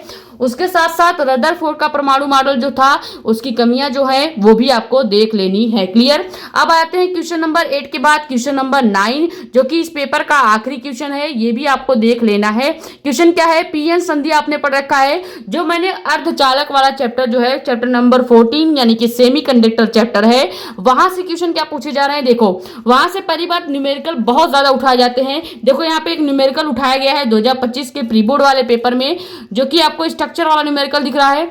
अब जितने भी स्ट्रक्चर वाले न्यूमेरिकल होते हैं, पता नहीं क्यों बच्चे इन सारे न्यूमेरिकल से डरते हैं, लेकिन ऐसे न्यूमेरिकल्स बहुत ज्यादा सरल होते हैं। बस आपको सीरीज से एक दो बार प्रैक्टिस कर लेना है। क्लियर। क्वेश्चन क्या है, पीएन संधि डायोड में अवक्षय परत तथा विभव प्राचीर कैसे बनते हैं। एक थ्योरी वाला क्वेश्चन पूछ लिया गया। अब थ्योरी वाले क्वेश्चन से रिलेटेड ही एक न्यूमेरिकल भी पूछा गया है। न्यूमेरिकल क्या है, संधि को अग्र अभिनत या पश्च अभिनत करने पर इन पर क्या प्रभाव पड़ता है। दिए गए परिपथ में दोनों डायोड के में प्रत्येक का अग्र अभिनत या अग्र प्रतिरोध आपको दिया गया है, जो कि क्या है 50 ओम, तथा पश्च प्रतिरोध अनंत पर है। उसको आपको अनंत पर दिया गया है, वो आपको निकालना नहीं है, वो ऑलरेडी अनंत पर दिया गया है। ठीक है। यदि बैटरी 6 वोल्ट की हो जाए तब 100 ओम के प्रतिरोध में धारा आई का मान आपको ज्ञात करना है। क्लियर। इस टाइप के न्यूमेरिकल 2026 में देखे जाने की संभावनाएं हैं। और पीएन संधि से रिलेटेड ये जो थ्योरी वाला क्वेश्चन है कि पीएन संधि डायोड में अवक्षय परत और विभव प्राचीर कैसे बनते हैं, और अगर हम क्या करें संधि को अग्र अभिनत एक बार करें और पश्च अभिनत अगर एक बार करें तो ये अवक्षय परत और विभव प्राचीर पर क्या प्रभाव पड़ता है, ये भी आपसे पूछा जा सकता है। अब देखो जिन बच्चों को ये वाला क्वेश्चन नहीं आ रहा है उसके पास एक ऑप्शन है कि वो ये नीचे वाला अथवा वाला जो क्वेश्चन है ये क्वेश्चन सॉल्व कर दे। अगला क्वेश्चन क्या है, बायो शेवट का नियम क्या है। ये जरूर आपको तैयार कर लेना है, 2026 के लिए मोस्ट इंपॉर्टेंट थ्योरी वाला क्वेश्चन है। बायो शेवट का नियम क्या है ये पढ़ लेना है। और एक बायो शेवट के नियम से रिलेटेड छोटा सा इसका फॉर्मूला डिराइव करने का डेरिवेशन है, मैक्सिमम 3 नंबर का पूछा जाएगा बायो शेवट का नियम। और इससे रिलेटेड डेरिवेशन ये आता है कि आपको बायो शेवट का जो नियम था चुंबकीय फ्लक्स बी का या चुंबक का, वो आपको निकालना है। ये हमने प्रॉपर क्वेश्चन आपको करा रखा है 3 नंबर वाले क्वेश्चंस में, वहां से आप जाके देख सकते हैं। देखो क्वेश्चन क्या है, बायो शेवट का नियम क्या है। बायो शेवट के नियम से वैद्युत धारावाही वृत्ताकार कुंडली के केंद्र पर चुंबकीय क्षेत्र के लिए व्यंजक का निरूपण कीजिए। यानी पहले एक छोटा सा डिफिनीशन आपसे पूछा गया है कि बायो शेवट का नियम क्या है। उसके बाद मैंने बोला था कि बायो शेवट के से रिलेटेड बहुत ज्यादा डेरिवेशन आता है। तो देखो एक डेरिवेशन भी पूछा गया है कि वैद्युत धारावाही वृत्ताकार कुंडली के लिए या कुंडली पर चुंबकीय क्षेत्र का जो व्यंजक होता है उसको निकालिए। तो ये पूरा क्वेश्चन ही आपके 2026 के लिए मोस्ट इंपॉर्टेंट है। क्लियर। तो ये हो गया 2025 के प्री बोर्ड का पेपर क्या था, उसके क्वेश्चंस कैसे होते हैं और कितने आपसे यहाँ पे देखो डेरिवेशंस कितने पूछे गए थे, मैक्सिमम 2 से 3 डेरिवेशंस इसमें आपको देखने को मिले हैं। और इस स्ट्रक्चर वाले डायग्राम वाले क्वेश्चंस की बात करें तो मैक्सिमम 2-3 डायग्राम वाला क्वेश्चन था। और प्रॉपर हाइड जो क्वेश्चन था आपका लॉन्ग क्वेश्चन या शॉर्ट क्वेश्चन वो बहुत ज्यादा पूछे गए हैं। जैसे आपका नाभिक संलयन, नाभि विखंडन क्या हो गया, ओम का नियम, ये सब बहुत ज्यादा पूछे जाते हैं। ठीक है। तो अब ये हो गया आपके 2025 का प्री बोर्ड का पेपर मैंने आपको दिखा दिया। अब हम देखेंगे 2024 के यूपी बोर्ड एग्जाम का जो मेरा खुद का 2 साल पुराना पेपर है वो मैं आपको दिखाती हूँ, उसके क्वेश्चंस दिखाती हूँ कि कैसे उसमें क्वेश्चन पूछे गए हैं, कितने आपके डेरिवेशंस आ रहे हैं, कितने आपके थ्योरी वाले क्वेश्चंस आ रहे हैं और कितने आपके न्यूमेरिकल्स आ रहे हैं। ठीक है। बाकी आपको अगर स्क्रीनशॉट लेना था तो आप साथ ही साथ लेते चल सकते हैं। ठीक है। बाकी मैं आपको स्क्रीनशॉट लेने का यहाँ पे मौका नहीं दूंगी क्योंकि मुझे अभी एक पेपर और भी दिखाना है। ठीक है। तो ये देखो 2024 का आपके बोर्ड एग्जाम का, ये किसका बोर्ड एग्जाम का डायरेक्ट पेपर है, कोई प्री बोर्ड का पेपर नहीं है, डायरेक्ट बोर्ड एग्जाम का पेपर है जो कि मेरा ही है। मैंने अपना रोल नंबर यहाँ से हटा दिया है, बाकी मेरा परसेंट यहाँ पे खुद ही लिखा है, आप देख लीजिए 68.3% आया था। ठीक है। बाकी सेट का नाम क्या है, 346 FS मेरे सेट का नाम था जब मैंने ये पेपर दिया था। अब यहाँ पे थोड़े से आपको निर्देशांक वगैरह दिए हैं, इस पर ध्यान मत दीजिए। अब हम MCQ देखते हैं कि कैसे MCQs 2024 के बोर्ड एग्जाम में पूछे गए थे। ठीक है। सबसे पहला MCQ आपका है फॉर्मूले से रिलेटेड। आपको पता है कि ज्यादातर MCQs कैसे पूछे जाते हैं, या तो मात्रक यानी इकाई वाला पूछा जाएगा, या तो आपका फॉर्मूला पूछ लिया जाएगा, या तो छोटा सा एक न्यूमेरिकल दे दिया जाएगा। ठीक है। ये सब MCQs मैंने आपको पहले ही बता दिया कि उस वीडियो में करा रखा है, तो उसी वीडियो से आपका MCQ का जो पूरा दिक्कत है वो सॉल्व हो जाएगा, क्योंकि मैंने उसमें आपको 50 एमसीक्यूज कराए हैं, ठीक है। तो आपका एमसीक्यू का टेंशन नहीं लेना है, वहां से आप जाके देख लीजिएगा। पहला एमसीक्यू क्या है कि ई गतिज ऊर्जा के एक कण का लुईस दी ब्रोगली तरंगदैर्घ्य होता है। अब यहाँ से लुईस दी ब्रोगली ने जो गतिज ऊर्जा के लिए ई का फॉर्मूला दिया था उससे रिलेटेड ये आपसे एमसीक्यू पूछा गया है, जिसमें आपका पहला ऑप्शन क्या है, लेमडा इक्वल टू, यानी लेमडा क्या है, तरंगदैर्घ्य, एच आपका है प्लांक नियतांक, एम आपका है द्रव्यमान, ई है आपका ऊर्जा, ठीक है, यानी गतिज ऊर्जा। अब यहां से जो लुईस दी ब्रोगली ने तरंगदैर्घ्य का फॉर्मूला दिया था वो क्या था, lambda equal to H upon 2 into M into E. अब जब मैंने आपको लुईस दी ब्रोगली का पूरा क्वेश्चन आपको लॉन्ग क्वेश्चन में बता रखा था, जो कि 4 घंटे की वीडियो है, अब 4 घंटे की वीडियो देखने का टाइम नहीं है, तो ठीक है, यहां से डायरेक्ट आप ये फॉर्मूला याद कर लेंगे कि लुईस दी ब्रोगली ने तरंगदैर्घ्य का जो गतिज ऊर्जा के से रिलेटेड फॉर्मूला दिया था वो क्या था, lambda equal to H upon root में 2 इंटू एम ई, ठीक है। सेकेंड आपका ऑब्जेक्टिव क्वेश्चन क्या आता है कि यदि इलेक्ट्रॉन का अनुगमन वेग vd है तथा वैद्युत क्षेत्र की तीव्रता E हो तो निम्नलिखित में से कौन सा संबंध ओम के नियम का पालन करता है। तो ऑप्शन सी यहाँ पे राइट हो जाएगा, vd यानी अनुगमन वेग जो है वो वैद्युत क्षेत्र E के प्रोपोर्शनल होता है, समानुपाती होता है, यानी वैद्युत क्षेत्र जितना ज्यादा बढ़ेगा आपका अनुगमन वेग भी उतना ज्यादा बढ़ेगा, वैद्युत क्षेत्र जितना ज्यादा घटेगा अनुगमन वेग भी उतना ज्यादा घटेगा। क्लियर। अब देखते हैं अगले पेज में कैसे एमसीक्यूज पूछे गए हैं। उसके पहले इस वाले पेज से देखते हैं कौन सा इंपॉर्टेंट है, 2026 में आने के लिए बहुत ज्यादा इंपॉर्टेंट है। तो पहला आपका ऑब्जेक्टिव क्वेश्चन 2026 में पूछा जा सकता है, जो कि क्या है, ई गतिज ऊर्जा वाला, ठीक है। उसके बाद ये वाला भी 2026 में आने के चांसेस हैं। अब देखते हैं नेक्स्ट पेज में कौन सा क्वेश्चन पूछा गया है।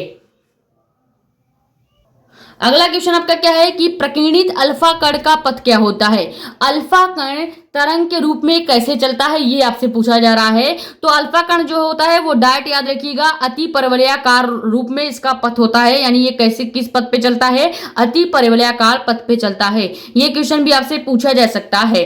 उसके बाद अगला क्वेश्चन क्या है कि उत्तल लेंस की फोकस दूरी अधिकतम होती है। किस रंग के, यहाँ पे पूछा जा रहा है किस रंग के प्रकाश में उत्तल लेंस की फोकस दूरी अधिक होती है। प्रकाश आपको दिया गया है, यानी रंग के प्रकाश आपको दिए गए हैं, नीले रंग के प्रकाश में, हरे रंग के प्रकाश में, लाल रंग के प्रकाश में या पीले रंग के प्रकाश में। तो याद रखेंगे अगर लेंस उत्तल है तो उसका जो फोकस दूरी होगा वो अधिक कब होगा, हमेशा लाल रंग के प्रकाश में उसका फोकस दूरी अधिक होगा। इसको डायरेक्ट आप याद रखेंगे। क्लियर। उसके बाद एक फॉर्मूला वाला क्वेश्चन और आपसे पूछा गया है, जो कि क्या है कि यदि प्रत्यावर्ती धारा परिपथ में केवल धारित्र आपको दिया हो, यानी कि सी आपको दी गई हो, तो परिपथ में जो व्यय शक्ति यानी पी का आपको मान पूछ रहा है, तो ये डायरेक्ट आप याद रखेंगे जब भी प्रत्यावर्ती धारा यानी अल्टरनेटिंग करंट की बात की जाएगी, तो अल्टरनेटिंग करंट में जो धारिता होती है, इस धारिता सी का जो फॉर्मूला होता है ये आपको पता होना चाहिए। उसके साथ साथ जो व्यय शक्ति P होता है इसको डायरेक्ट याद रखेंगे जब भी अल्टरनेटिंग करंट की बात की जाएगी, तो व्यय शक्ति P का मान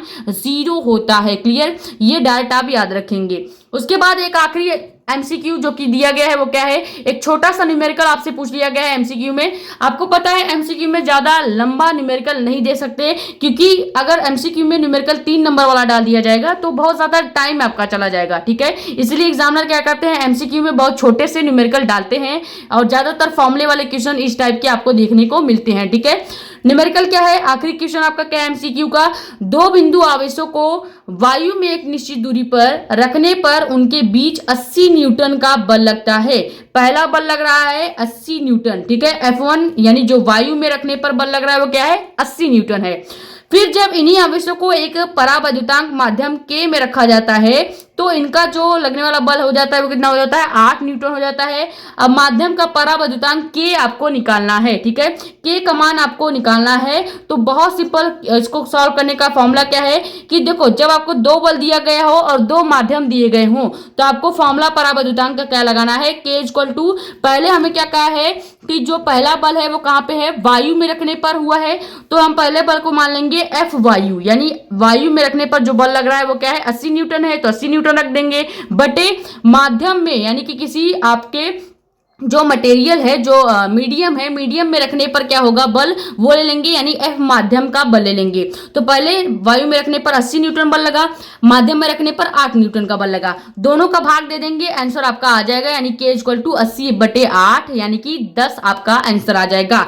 तो माध्यम में परावैद्युतांक का मान कितना है, के इक्वल टू 10 आ जाता है। ये 2026 के लिए ऐसे टाइप के एमसीक्यूज मार्क कर लीजिए, आने का चांसेस है। ठीक है, अब आ जाते हैं खंड ब पर। खंड ब में क्वेश्चन नंबर 2 आपसे पूछा गया है, जिसमें कुल 6 क्वेश्चन थे मेरे के टाइम पे, और यहाँ पे देखो एक एक नंबर के क्वेश्चन पूछे गए हैं। सबसे पहले पहला क्वेश्चन आपका क्या है, लेंस की वायु में फोकस दूरी एवं लेंस के द्रव में डुबोने पर उसकी फोकस दूरी का अनुपात याद करना है। बहुत ज्यादा इंपॉर्टेंट क्वेश्चन है। इस टाइप के क्वेश्चंस पहले बहुत ज्यादा पूछे जाते थे और अभी भी आने के चांसेस बहुत ज्यादा हैं। लेंस वाले चैप्टर से, यानी चैप्टर नंबर 9 से ये क्वेश्चन जरूर पूछा जाता है मैक्सिमम 1 नंबर में, कि लेंस की वायु में फोकस दूरी क्या होगी और लेंस को अगर द्रव में डुबो दिया जाए तो उसकी फोकस दूरी क्या होगी, दोनों का अनुपात आपको बताना है। ठीक है, उसके बाद अगला क्वेश्चन क्या है, हाइड्रोजन परमाणु में इलेक्ट्रॉन की मूल ऊर्जा स्तर में आयनन विभव कितना होता है, ये आपको बताना है।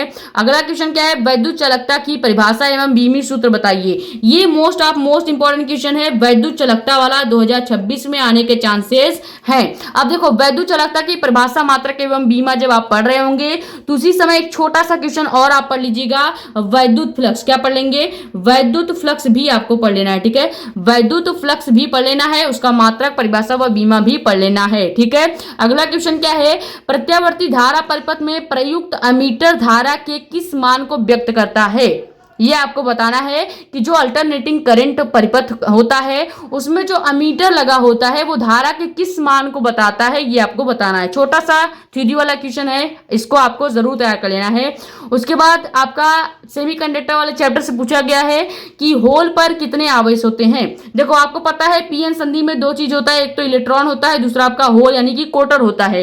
अब इलेक्ट्रॉन के बाद आपका बचता है होल। अब यहाँ पे पूछा जा रहा है होल पर, यानी कि जो छेद होता है, होल होता है, कोटर होता है, उस पर कितने आवेश, कितने चार्ज पाए जाते हैं, ये पूछा जा रहा है। उसके बाद पीएन संधि डायोड का परिपथ संकेतांक बनाना है, यानी परिपथ संकेतांक मैं आपको यहीं पे बना के दिखा देती हूँ। एक ऐसे सीधे पाई रहेगा और एक यहाँ पे ऐसे, यहाँ पे एरो हो गया, एक यहाँ से सीधे पाई हो जाएगा, ये हो गया पी और ये हो गया एन। ठीक है, ये हो गया परिपथ संकेतांक। क्लियर। अब आते हैं अगले क्वेश्चन पे। अगला आपका क्वेश्चन क्या पूछा गया है वो देखते हैं। ठीक है, नेक्स्ट पेज पे क्वेश्चन कैसे पूछे गए हैं। अब देखो, आपके सामने आ गया है खंड स। खंड स में वेरी शॉर्ट के बाद अब आ गया है लघु उत्तरी टाइप क्वेश्चन। ठीक है, यहाँ पे मैक्सिमम क्वेश्चन आपके 2-2 नंबर के पूछे गए हैं। खंड स में जो क्वेश्चन नंबर 3 है, इसमें कुल 4 क्वेश्चन है और ये चारों क्वेश्चन 2-2 नंबर के, यानी कि 8 नंबर आपका खंड स से आपको मिलने वाला है। ठीक है, इसमें जितने भी क्वेश्चन है वो बहुत ज्यादा इंपॉर्टेंट क्वेश्चन है। पहला आपका नाभिक की द्रव्यमान क्षति एवं बंधन ऊर्जा की परिभाषा, हर बार छपने वाला क्वेश्चन, ये 2026 में आने के चांसेस बहुत ज्यादा हैं। आपसे पूछा जा सकता है नाभिक द्रव्यमान क्षति क्या है और बंधन ऊर्जा क्या होता है। इसी के साथ साथ 2025 के प्री बोर्ड में ही देखने को मिला है कि नाभिक विखंडन क्या है, नाभिक संलयन क्या है, और यहाँ पे भी 2024 के बोर्ड एग्जाम में भी आपको अभी देखने को आगे मिलेगा। ठीक है, अगला क्वेश्चन क्या है, खंड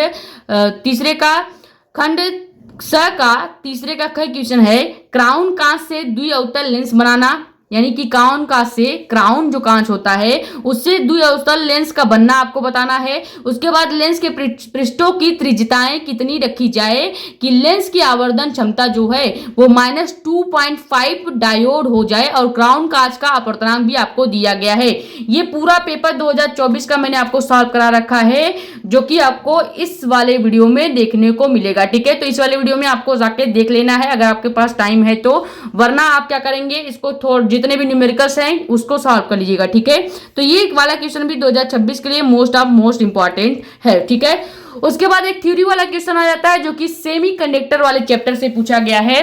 क्वेश्चन क्या है कि पी एन संधि के अग्र अभिनत स्थिति में इसके प्रचालक को समझाइए, यानी अग्र अभिनत का जो स्थिति होता है उस स्थिति में पी एन संधि डायोड कैसे चलता है उसको आपको समझाना है। क्लियर, तो ये भी थ्योरी वाला क्वेश्चन है, पूछा जा सकता है। अगला क्वेश्चन क्या है, अमीटर में संट प्रतिरोध के मान को बढ़ा देने पर उसके परास तथा सुग्राह्यता पर क्या प्रभाव पड़ता है, ये भी मैंने आपको करा रखा है, क्योंकि मैंने पूरा पेपर सोल्यूशन ही आपको दे दिया है, तो ये क्वेश्चन भी मैंने आपको करा रखा है। 2026 में आने के चांसेस हैं, लेकिन उतने ज्यादा नहीं है, ठीक है। अगला आपका आता है खंड द। खंड द में क्वेश्चन नंबर 4 है। क्वेश्चन नंबर 4 में मैक्सिमम 5 क्वेश्चन पूछे गए हैं और इसमें ही आपको क्वेश्चन नंबर 5 भी देखने को मिलेगा, जिसमें भी 5 क्वेश्चन पूछे जाएंगे, ठीक है। यानी खंड द में 2 क्वेश्चन है, क्वेश्चन नंबर 4 और क्वेश्चन नंबर 5। क्वेश्चन नंबर 4 में है 5 क्वेश्चन 3-3 नंबर के। क्वेश्चन नंबर 5 में भी होगा 5 क्वेश्चन 3-3 नंबर के, यानी कि 5-15 और वहां पे भी 15, यानी कि लगभग 30 नंबर आपको खंड द से मिलने वाला है, ठीक है। पहला है क्वेश्चन नंबर 4 का क वाला क्वेश्चन, जो कि बहुत ज्यादा इंपॉर्टेंट टाइप न्यूमेरिकल है। ये न्यूमेरिकल टाइप आपका क्वेश्चन है, तो पहले ही ले देते हैं 2026 में आने के चांसेस हैं। किसी न किसी स्टेट में आपके जो प्रिज्म वाला चैप्टर है, यानी कि जो लेंस वाला चैप्टर है, या कह सकते हैं क्राउन कांच वाला चैप्टर है, वहां से ये न्यूमेरिकल बहुत ज्यादा पूछे जाते हैं। न्यूमेरिकल क्या है, यदि कांच के एक पतले प्रिज्म को जल में डुबो दें तो सिद्ध कीजिए कि प्रिज्म द्वारा उत्पन्न न्यूनतम विचलन कोण यानी डेल्टा एम वायु के सापेक्ष 1/4 हो जाएगा कि नहीं। यानी यहाँ पे ANG 1/1/4 ने, यानी कि ANG जो मान होगा वायु के सापेक्ष जो कांच का अपवर्तनांक होगा वो आपको निकालना है। ये पूरा डेरिवेशन मैंने आपको करा रखा है पेपर सोल्यूशन में, ठीक है। बहुत ज्यादा इंपॉर्टेंट है, 2026 में आने के चांसेस हैं, ठीक है। अब देखिए अगला क्वेश्चन क्या है, विस्थापन धारा की सार्थकता की विवेचना कीजिए तथा इसके और चालन धारा के बीच अंतर यानी कालांतर को भी बताना है। सबसे पहले आपको विस्थापन धारा क्या है ये पढ़ लेना है डिटेल में, चालन धारा क्या होती है ये भी पढ़ लेना डिटेल में, और दोनों का जो कालांतर यानी फाई का मान होता है ये ज्ञात करना भी सीख लेना है, ठीक है। अगला क्वेश्चन जो कि मैंने बोला था कि नाभिक विखंडन और संलयन 2026 में भी आया, 24 में भी आया है और 2025 में भी आया है। तो देखो 2024 के यूपी बोर्ड एग्जाम में पूछा गया है कि नाभिक विखंडन एवं नाभिक संलयन को उदाहरण सहित समझाइए। हो सकता है कि 2026 में आपसे पूछ लिया जाए कि नाभिक विखंडन और नाभिक संलयन में अंतर बताइए, ठीक है। तो अंतर भी आपको पढ़ लेना है। 3 नंबर के लिए मोस्ट इंपॉर्टेंट क्वेश्चन 2026 में आने के चांसेस बहुत ज्यादा हैं, क्लियर। अगला आपका क्वेश्चन क्या है, प्लास्टिक की एक गोली पी जिसका द्रव्यमान दिया गया है और इसको 2 क्षैतिज समांतर अवशिष्ट प्लेटों के बीच स्थिर अवस्था में संतुलित किया गया है। गोली पर कितने इलेक्ट्रॉन समान रूप से कम होंगे ये आपको बताना है। अब देखो एक छोटा सा डायग्राम दिया गया है, ये पूरा न्यूमेरिकल मैंने सॉल्व किया है, ठीक है। ये पूरा न्यूमेरिकल मैंने आपको सॉल्व करा है पेपर सोल्यूशन में, ठीक है। देखो यहाँ पे कुछ मान दिए गए हैं, आपको वोल्टता V का मान दे दिया गया है और ऊपर की ओर लगने वाला विद्युत वाहक बल QE दिया गया है और नीचे की ओर जो गुरुत्वाकर्षण लगा रहा है उसका मान आपको क्या दिया गया है 10 मान दिया गया, ठीक है। अब देखो जितना मान ऊपर लगेगा, जितना ही बल ऊपर लगेगा उतना ही नीचे ही लगेगा, तो ऊपर के साइड का मान आपको अलग यहाँ पे दिया होगा या फिर आपको शायद निकालना ही है। और उसके बाद 2 सेंटीमीटर आपको दूरी दी गई है और P पर आपको क्या पूछ रहा है, आपको पूछ रहा है कि इलेक्ट्रॉन इसमें समांतर कम होंगे या ज्यादा होंगे, ठीक है। तो इस टाइप का न्यूमेरिकल भी आपको देखने को मिल सकता है 2026 में, बाकी मैंने पेपर सोल्यूशन में इसको करा रखा है। उसके बाद एक मोस्ट इंपॉर्टेंट थ्योरी वाला क्वेश्चन जो कि हर बार पूछा जाता है वो क्या है कि वैद्युत चुंबकीय तरंगे किसे कहते हैं या वैद्युत चुंबकीय तरंगे क्या होती हैं। अब इससे रिलेटेड क्वेश्चन कैसे पूछे जाते हैं, देखो आपसे पूछा जा सकता है कि वैद्युत चुंबकीय तरंगे किसे कहते हैं या वैद्युत चुंबकीय तरंगे क्या होती हैं। वैद्युत चुंबकीय तरंगों का संचरण आरेख बताइए, साथ ही साथ वैद्युत क्षेत्र आयाम और चुंबकीय क्षेत्र आयाम को दर्शाइए। यानी आपको इस तरह से एक डायग्राम बनाना है जिसमें इस तरह से यहां से इस तरह से तरंगे जाएंगी और यहाँ पे एक और तरंगे जाएंगी, जिसमें एक होगा वैद्युत क्षेत्र वाली तरंग और दूसरा होगा आपका चुंबकीय क्षेत्र वाला तरंग। ये वाला डायग्राम सहित मैंने आपको ये क्वेश्चन करा रखा है। तो ये क्वेश्चन बहुत ज्यादा इंपॉर्टेंट है, हर साल के पेपर में ये क्वेश्चन जरूर छपता है कि वैद्युत चुंबकीय तरंगे क्या है, वैद्युत चुंबकीय तरंगों के गुण क्या है, ठीक है। तो जब भी आप वैद्युत चुंबकीय तरंगे उठाएंगे, ये टॉपिक उठाएंगे, तो 4 चीजें यहां से पढ़ लेना है। पहले वैद्युत चुंबकीय तरंगे क्या होती हैं, वैद्युत चुंबकीय तरंगों का गुण भी आपको पढ़ लेना है, ठीक है। गुण जरूर पढ़िएगा, गुण वैल्यू पढ़ना बहुत जरूरी है। उसके बाद इसका संचरण आरेख क्या होता है ये भी आपको पढ़ लेना है और ये संचरण आरेख का जो मैंने अभी डायग्राम बना के बताया वैद्युत और चुंबकीय क्षेत्र आयाम से रिलेटेड, ये डायग्राम भी आपको प्रॉपरली आना चाहिए, ठीक है। 2026 के लिए इस क्वेश्चन को मार्क कर लीजिएगा। अब आते हैं नेक्स्ट पेज पे, देखते हैं अगला क्वेश्चन क्या है। अगला आपका जो क्वेश्चन नंबर 5 है वो कैसे पूछा गया है।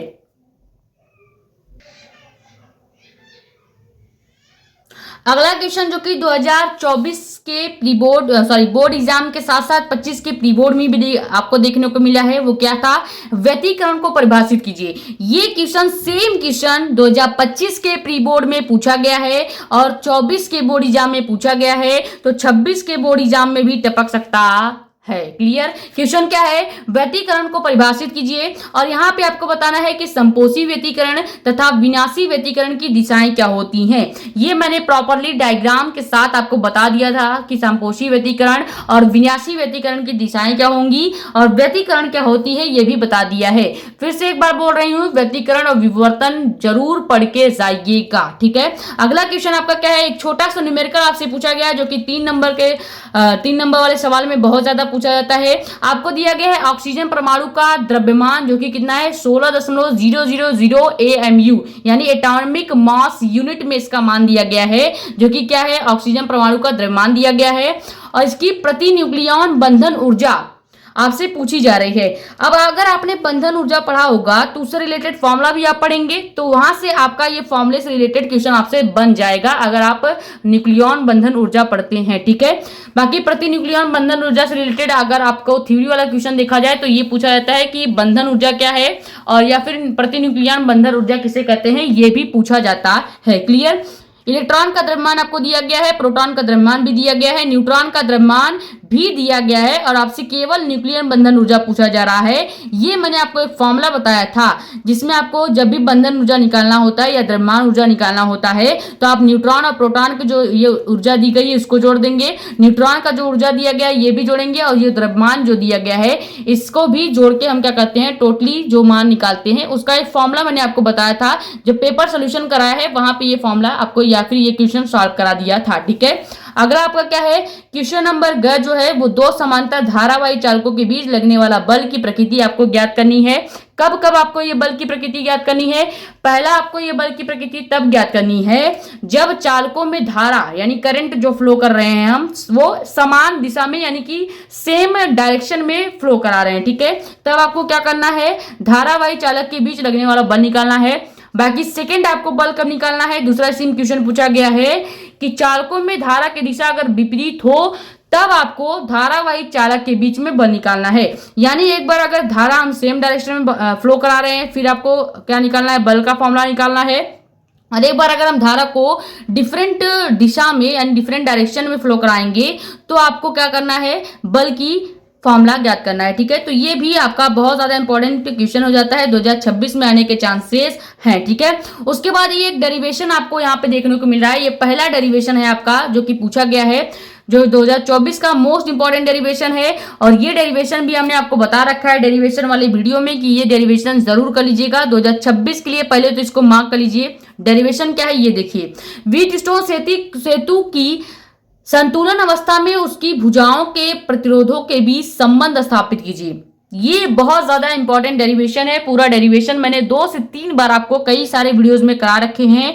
आपको व्हीटस्टोन सेतु किसे कहते हैं ये पढ़ लेना है, उसका डायग्राम देख लेना है, उसकी कार्यविधि उसका संरचना देख लेना है जो कि लिखने वाला पोर्शन होता है। उसके बाद मेन चीज इसके जो आपका भुजाएं जब समान हो जाती हैं तो आपका प्रतिरोध क्या होता है, P/Q=R/S वाला जो फॉर्मूला था ये आपको डिराइव करना भी सीख लेना है। तो 2026 के लिए ये डेरिवेशन पक्का है, किसी न किसी सेट में आएगा। ठीक है। अब देखो यहाँ पे आपके पास ऑप्शन दिया गया है कि अगर आपको डेरिवेशन नहीं आ रहा है तो आप एक छोटा सा प्यारा सा न्यूमेरिकल कर दीजिए, जो कि न्यूमेरिकल क्या है, एक तार का प्रतिरोध दिया गया है 16 ओम। इसे पिघलाकर अगर हम आधी लंबाई का तार कर दें तो नए तार का प्रतिरोध क्या होगा ये याद करना है। नए तार के प्रतिरोध के लिए एक फॉर्मूला होता है जो कि R=रो इंटू इस तरह से आपका फॉर्मूला था। ये मैंने आपको डिराइव करके सॉल्व करके बताया है पेपर सोल्यूशन के वीडियो में, वहां से आप जाके देख सकते हैं। इस टाइप का न्यूमेरिकल आने के चांसेस 2026 में है। ठीक है। फिर से बता रहे हैं न्यूमेरिकल क्या है, एक तार का प्रतिरोध 16 ओम दिया गया है, इसे पिघलाकर अगर आधी कर दी जाए यानी 16 का आधा यानी 8 कर दें और इसे खींचकर फिर से अगर हम नया तार बनाए तो नए तार का प्रतिरोध क्या होगा ये पूछा गया है। ठीक है। अब एक और डेरिवेशन इसी वाले क्वेश्चन में क्वेश्चन नंबर 5 में ही पूछा गया है जो कि मोस्ट इंपॉर्टेंट है। डेरिवेशन क्या है, किसी समांतर प्लेट धारित्र समांतर प्लेट धारित लिखा है, यहाँ पे होना चाहिए समांतर प्लेट संधारित। ठीक है, समांतर प्लेट संधारित कर लो या धारित कर लो, एक ही मतलब है। समांतर प्लेट संधारित से रिलेटेड जो डेरिवेशन है 2026 में किसी न किसी सेट में टपकेगा। कल ही आपका पेपर है, आप देख लीजिएगा, किसी न किसी सेट में जरूर आएगा। ठीक है, क्वेश्चन क्या है, समांतर प्लेट संधारित की धारिता के लिए व्यंजक प्राप्त कीजिए। इसकी धारिता C को कैसे बढ़ाया जाए ये भी आपको बताना है। देखो इसका डायग्राम क्या था, ये इस तरह से दो तार थे। ठीक है, बीच में एक कुछ चालक पदार्थ भर दिया जाएगा, एक बार यहाँ से प्लस चार्ज दिया जाएगा जो कि यहाँ पे माइनस चार्ज में कन्वर्ट हो जाएगा। इसी को हम इस तरह से धरती में जोड़ देते हैं। ठीक है, इस वाला डायग्राम से रिलेटेड जो डेरिवेशन है ये आपको जरूर तैयार कर लेना है। ठीक है, समांतर प्लेट संधारित्र से रिलेटेड जो डेरिवेशन है वो आपको तैयार कर लेना है। अगला आपका आता है खंड य में डायरेक्ट 5-5 नंबर के क्वेश्चन यहाँ से अब चालू हो रहे हैं। खंड य में क्वेश्चन नंबर 6 है, 7 है, 8 है और 9 है। ठीक है, अब इन दोनों में एक एक क्वेश्चन पूछे गए हैं, लेकिन आपको ऑप्शन भी दिया गया है कि अगर आपको ये वाला क्वेश्चन नहीं आ रहा है तो आप अगला क्वेश्चन भी कर सकते हैं। ठीक है, सबसे पहले क्वेश्चन नंबर 6 जो कि मोस्ट इंपॉर्टेंट क्वेश्चन है। 2025 में भी आपको बोर के परमाणु से रिलेटेड क्वेश्चन देखने को मिला था, बोर के परमाणु मॉडल से रिलेटेड। यहाँ पे भी देखो बोर के परमाणु मॉडल से रिलेटेड क्वेश्चन क्या पूछा गया है कि बोर की क्वांटमीकरण अभिकृति क्या होती है। यानी बोर ने जो क्वांटमीकरण वाला आपका परिकल्पना दिया था वो अभिकृति आपको बता देना है, और इसका स्पष्टीकरण डी ब्रॉगली द्वारा कैसे किया था ये भी बताना है। बोर के परमाणु मॉडल की कमियां भी आपको पढ़ लेनी है।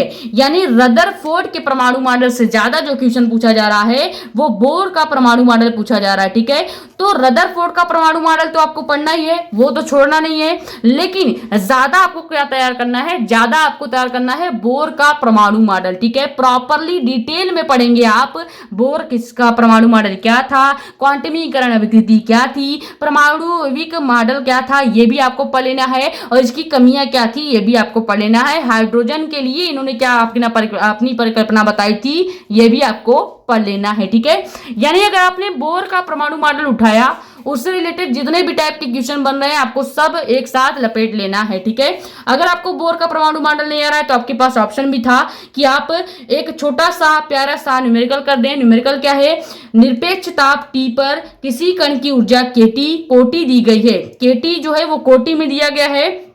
अब 27 डिग्री सेल्सियस पर ऊष्मीय न्यूट्रॉन के तरंगदैर्घ्य की गणना कीजिए। इसी तरंगदैर्घ्य के फोटोन की ऊर्जा ज्ञात कीजिए। यहाँ पर के वोल्टमैन नियतांक का मान भी दिया गया है। ये न्यूमेरिकल मैंने प्रॉपरली सॉल्व कराया है, ये हो सकता है कि 2026 में किसी सेट में आपको देखने को मिल जाए। ठीक है, मुझको तो न्यूमेरिकल से ज्यादा सरल ये बोर का परमाणु मॉडल ही लगा था, इसलिए मैंने अपने टाइम पे ये पेपर में बोर वाला क्वेश्चन ही किया था। ठीक है, अगला आपका आ जाता है एक और डेरिवेशन, ये थोड़ा लॉन्ग डेरिवेशन है और ये 5 नंबर में पूछा गया है। ये डेरिवेशन मैंने अलग से एक वीडियो में करा रखा है, जो कि क्या है, संयुक्त प्रतिबिंब के बनने का किरण आरेख, और इसके लिए आवर्धन क्षमता m का फॉर्मूला ज्ञात करना था। m के 3 फॉर्मूले आए थे, ये मैंने डेरिवेशन 1 घंटे की वीडियो में करा रखा है, क्योंकि डेरिवेशन बहुत लंबा था और बहुत ही ज्यादा इंपॉर्टेंट था, इसलिए मैंने आपको इसको पेपर सोल्यूशन में नहीं करा रखा है, इसको पेपर सोल्यूशन के बाद अलग से एक वीडियो में करा रखा है, वहां से ये डेरिवेशन आप कवर कर लीजिएगा। संयुक्त सूक्ष्मदर्शी से रिलेटेड ये वाला डेरिवेशन बहुत ज्यादा पूछा जाता है, 2026 के लिए इंपॉर्टेंट है। डेरिवेशन क्या है पूरा फिर से सुन लीजिए। यौगिक या संयुक्त सूक्ष्मदर्शी में प्रतिबिंब का बनना, किरण आरेख का बनना आपको समझाना है, डायग्राम बनाना है, कैसे प्रतिबिंब बने थे, किरण आरेख बनाना है, उसके बाद आवर्धन क्षमता के सूत्र का स्थापना आपको करना है। ठीक है, अब अगर आपको ये डेरिवेशन नहीं आ रहा था तो आपके पास एक ऑप्शन था कि आप एक छोटा सा प्यारा सा न्यूमेरिकल कर लें। न्यूमेरिकल क्या है, किसी परिपथ में एक प्रत्यावर्ती वोल्टेज V का समीकरण दिया गया है। ठीक है, अब वोल्टेज द्वारा प्रदर्शित होता है यहाँ t सेकंड में, समय और वोल्टता T और V के बीच आपको ग्राफ खींचना था, और उसके बीच लगने वाला जो वर्ग माध्य मूल का मान था वो भी निकालना था। ठीक है, यानी वर्ग माध्य मूल V का मान VRMS आपको निकालना था, और एक समय T और V के बीच ग्राफ भी खींचना था। तो ये वाला न्यूमेरिकल भी 2026 के लिए इंपॉर्टेंट है। ठीक है, तो ये डेरिवेशन इंपॉर्टेंट है, ये वाला न्यूमेरिकल इंपॉर्टेंट है, बोर का परमाणु मॉडल इंपॉर्टेंट है, और उसका ये वाला क्वेश्चन भी इंपॉर्टेंट है। यानी क्वेश्चन नंबर 6 और 7 के जितने क्वेश्चन है आपके लिए मोस्ट इंपॉर्टेंट है, 2026 में आने के चांसेस बहुत ज्यादा हैं। ठीक है, अब चलते हैं नेक्स्ट पेज पे, देखते हैं क्वेश्चन नंबर 8 और 9 क्या पूछे गए हैं। ठीक है,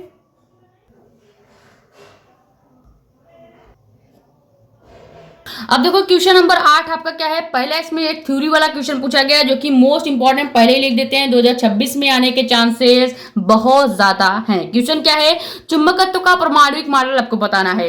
आपको चुंबकत्व से रिलेटेड जो परमाणविक मॉडल है वो डिटेल में पढ़ लेना है। और एक क्वेश्चन जो कि हर बार, भाई साहब कितनी बार बताऊं, हर बार ये क्वेश्चन पूछा जाता है कि इसके आधार पे अनुचुंबकीय पदार्थ, प्रतिचुंबकीय पदार्थ और लोह चुंबकीय पदार्थ क्या होते हैं, उदाहरण सहित इसको परिभाषित कीजिए या इसके 2 या 3 उदाहरण दीजिए। ठीक है, मेन चीज आपको जो इसमें सबसे ज्यादा पूछे जाने वाला इस टॉपिक से क्वेश्चन है, चुंबक वाले चैप्टर से थ्योरी वाला, वो यही पूछा जाएगा कि अनुचुंबकीय पदार्थ क्या है, प्रतिचुंबकीय पदार्थ क्या है, लोह चुंबकीय पदार्थ क्या है, इसमें विभेद कीजिए। ठीक है, प्रत्येक का एक एक उदाहरण भी आपको देना है, लेकिन मैं कहूंगी कि मैक्सिमम 3 या 4 उदाहरण याद कर लीजिएगा। ये मैंने पेपर सोल्यूशन में ये वीडियो ये प्रॉपर क्वेश्चन आपको सॉल्व करा रखा है। ठीक है, 2026 के लिए इस क्वेश्चन को मार्क कर लीजिएगा, प्रॉपर थ्योरी वाले में पूछे जाने के चांसेस 100% है। ठीक है, अगला क्वेश्चन क्या है, अगर आपको ये क्वेश्चन नहीं आ रहा है तो आप अथवा में एक छोटा सा प्यारा सा न्यूमेरिकल दिया गया है वो कर लीजिए। ठीक है, अब आप कह रहे होंगे यार कि मैडम छोटा सा प्यारा सा न्यूमेरिकल कैसे सा प्यारा होना लेगा, न्यूमेरिकल कब से प्यारा होने लगेगा भाई, न्यूमेरिकल प्यारा नहीं होता, न्यूमेरिकल हमें प्यारा कर देता है, वो भी भगवान के पास। ठीक है, तो ऐसी बात नहीं, न्यूमेरिकल सरल होते हैं, बस आपको देखने में ऐसा लगता है। ठीक है, न्यूमेरिकल क्या है, एक प्रकाश किरण प्रिज्म के अपवर्तनांक का मान दिया गया है जो कि कितना है, √3 में गुजरने पर न्यूनतम विचलन यानी कि डेल्टा m होती है यदि इसका किरण के लिए आपतन कोण a और अपवर्तन कोण r आपतन कोण और अपवर्तन कोण का दुगुना कर दिया जाए। आपतन कोण r और अपवर्तन कोण आई, अरे यार मैं तो कंफ्यूज हो गई यहीं पे, आपतन कोण और अपवर्तन कोण अगर दुगुना कर दिया जाए, ठीक है, आपतन कोण आर दुगुना होता है ना, हाँ, तो ये हो गया आपका आई और आर। ठीक है, आपतन कोण, अरे यार हम तो भूल गए, देखो ध्यान दो यहाँ पे मेन चीज, आपतन कोण आई, अपवर्तन कोण आर का दुगुना होगा। ठीक है, तो आई इजक्वल टू अपवर्तन कोण आर का क्या होगा, दुगुना होगा। ठीक है, ये यहाँ पे कहने का मतलब ये है। क्लियर हो गया, थोड़ा सा वो हड़बड़ाहट में हो जाता है, बाकी मेरे को याद था। ठीक है, अब देखो, अब यहाँ पे ये मान आपको दिया गया है, अब अपवर्तनांक भी दिया गया है, आपसे पूछ क्या कर रहे हैं कि प्रिज्म का कोण ए आपको निकालना है, कैपिटल ए का मान निकालना है, अपवर्तन कोण आर क्या होगा, यानी जो अगला आर का मान होगा वो क्या होगा, ये आपसे पूछा जा रहा है। ठीक है, तो ये न्यूमेरिकल 5 नंबर में आपसे पूछे जाने की चांसेस 2026 में बहुत ज्यादा है। ठीक है, उसके बाद आखिरी क्वेश्चन इस पेपर का जो कि क्या है कि पी तथा एन टाइप के अर्धचालकों के अभिलक्षण की तुलना कीजिए, यानी आपको बताना है पी टाइप और एन टाइप के अभिकारक या उसके अभिलक्षण क्या होते हैं। सीधे सीधे आपको क्या पढ़ना है, पी टाइप और एन टाइप से रिलेटेड, इस चैप्टर से रिलेटेड पी और एन टाइप से रिलेटेड बहुत ज्यादा जो क्वेश्चन पूछे जाते हैं वो मैं एक ही साथ बता देती हूँ। आपको पढ़ लेना है पी एन संधि किसे कहते हैं, पी टाइप अर्धचालक क्या होता है, एन टाइप अर्धचालक क्या होता है, उसके बाद आपको पढ़ लेना है पी टाइप और एन टाइप अर्धचालक में अंतर क्या होते हैं, और ये आपको पढ़ लेना है कि पी टाइप एन टाइप अर्धचालकों के अभिलक्षण की तुलना कीजिए, और पी एन संधि डायोड की अर्ध तरंग दृष्टिकारी परिपथ का आरेख आपको देख लेना है, और इसी के साथ साथ पूर्ण तरंग दृष्टिकारी का परिपथ का आरेख आपको देख लेना है। और एक चीज और, अग्र अभिनत में पीएन संधि डायोड का जो डायग्राम है वो भी आपको देख लेना है, पश्च अभिनत में पीएन संधि का जो डायग्राम था और उसके जो थ्योरी थी वो भी आपको देख लेना है। बाकी पीएन संधि से रिलेटेड इससे ज्यादा आपसे क्वेश्चन नहीं पूछा जा सकता। ठीक है, ये आप मार्क कर लीजिएगा, 2026 में आने के चांसेस बहुत ज्यादा हैं। ठीक है, बाकी अगर आपको ये नहीं आ रहा है तो आपके पास एक और ऑप्शन आ जाता है कि आप एक छोटा सा जो है वो डेरिवेशन कर दें या न्यूमेरिकल है वो आप कर दीजिए। ठीक है, क्वेश्चन क्या है, स्थिर वैद्युतिकी में गॉस नियम का उल्लेख कीजिए। देखो गॉस का नियम 2025 में भी देखने को मिला है, 2024 के बोर्ड में भी पूछा गया था। ठीक है, इसका उपयोग करके पहला आपसे क्वेश्चन क्या पूछा गया है, एक बिंदु स्रोत आवेश Q के कारण वैद्युत क्षेत्र का मान ज्ञात कीजिए। सेकंड है कि स्रोत आवेश Q तथा टेस्ट आवेश यानी कि परीक्षण आवेश, ठीक है, परीक्षण आवेश का मान भी दिया गया है, परीक्षण आवेश Q0 के बीच कूलाम का नियम का निगमन कीजिए। 3 क्वेश्चन पूछे गए हैं, पहला आपको गॉस का नियम बताना है, फिर आपसे कूलाम का नियम भी पूछा गया है, लेकिन आपको कूलाम के नियम से रिलेटेड 2 क्वेश्चन भी और पूछ लिए गए हैं। ठीक है, तो इस टाइप के क्वेश्चन भी 2026 में आने के चांसेस बहुत ज्यादा हैं। सबसे ज्यादा जो आने के चांसेस हैं इस वाले पूरे पेपर से रिलेटेड, तो खंड ये कि जितने भी क्वेश्चंस मैंने 5-5 नंबर वाले बताए हैं ये जरूर तैयार कर लीजिएगा। उसके बाद जो समांतर प्लेट संधारित्र का आपका डायग्राम वाला क्वेश्चन है, डेरिवेशन वाला, वो आपको तैयार कर लेना है। व्हीट स्टोन सेतु वाला जो आपका डेरिवेशन वाला क्वेश्चन है वो तैयार कर लीजिएगा। नाभिक संलयन, नाभिक विखंडन तैयार कर लीजिएगा। विवर्तन तैयार कर लीजिएगा। व्यतिकरण तैयार कर लीजिएगा। बोर का परमाणु मॉडल, रदरफोर्ड का परमाणु मॉडल, ये सब आपको तैयार कर लेना है। ठीक है, तो आई होप ये वीडियो आपके लिए बहुत बहुत ज्यादा हेल्पफुल साबित होगी या हेल्पफुल रही होगी। बाकी मैंने इस वीडियो में आपको दोनों पेपर दिखा दिए हैं। ठीक है, तो आई होप जो ये पेपर हमने आपको दिखाया है, जितने भी क्वेश्चंस दिखाए हैं, ये सभी क्वेश्चंस आपके लिए बहुत ज्यादा इंपॉर्टेंट रहे होंगे और क्वेश्चन का लेवल देख के आपको लग गया होगा कि ये सभी क्वेश्चंस वही हैं जो इस बार आने के चांसेस हैं। ठीक है, तो वीडियो अगर पसंद आई है तो वीडियो को लाइक कर दें, चैनल को सब्सक्राइब कर दें, ज्यादा से ज्यादा वीडियो कर दें शेयर। बाकी अपने कमेंट्स या डाउट आप यहाँ पे, या हमारा इंस्टाग्राम ID भी है मेडिको स्पेन साक्षी मिश्रा के नाम से, वहां पे आप अपने डाउट्स पूछ सकते हैं। ठीक है, मिलते हैं नेक्स्ट वीडियो में। Thank you so much.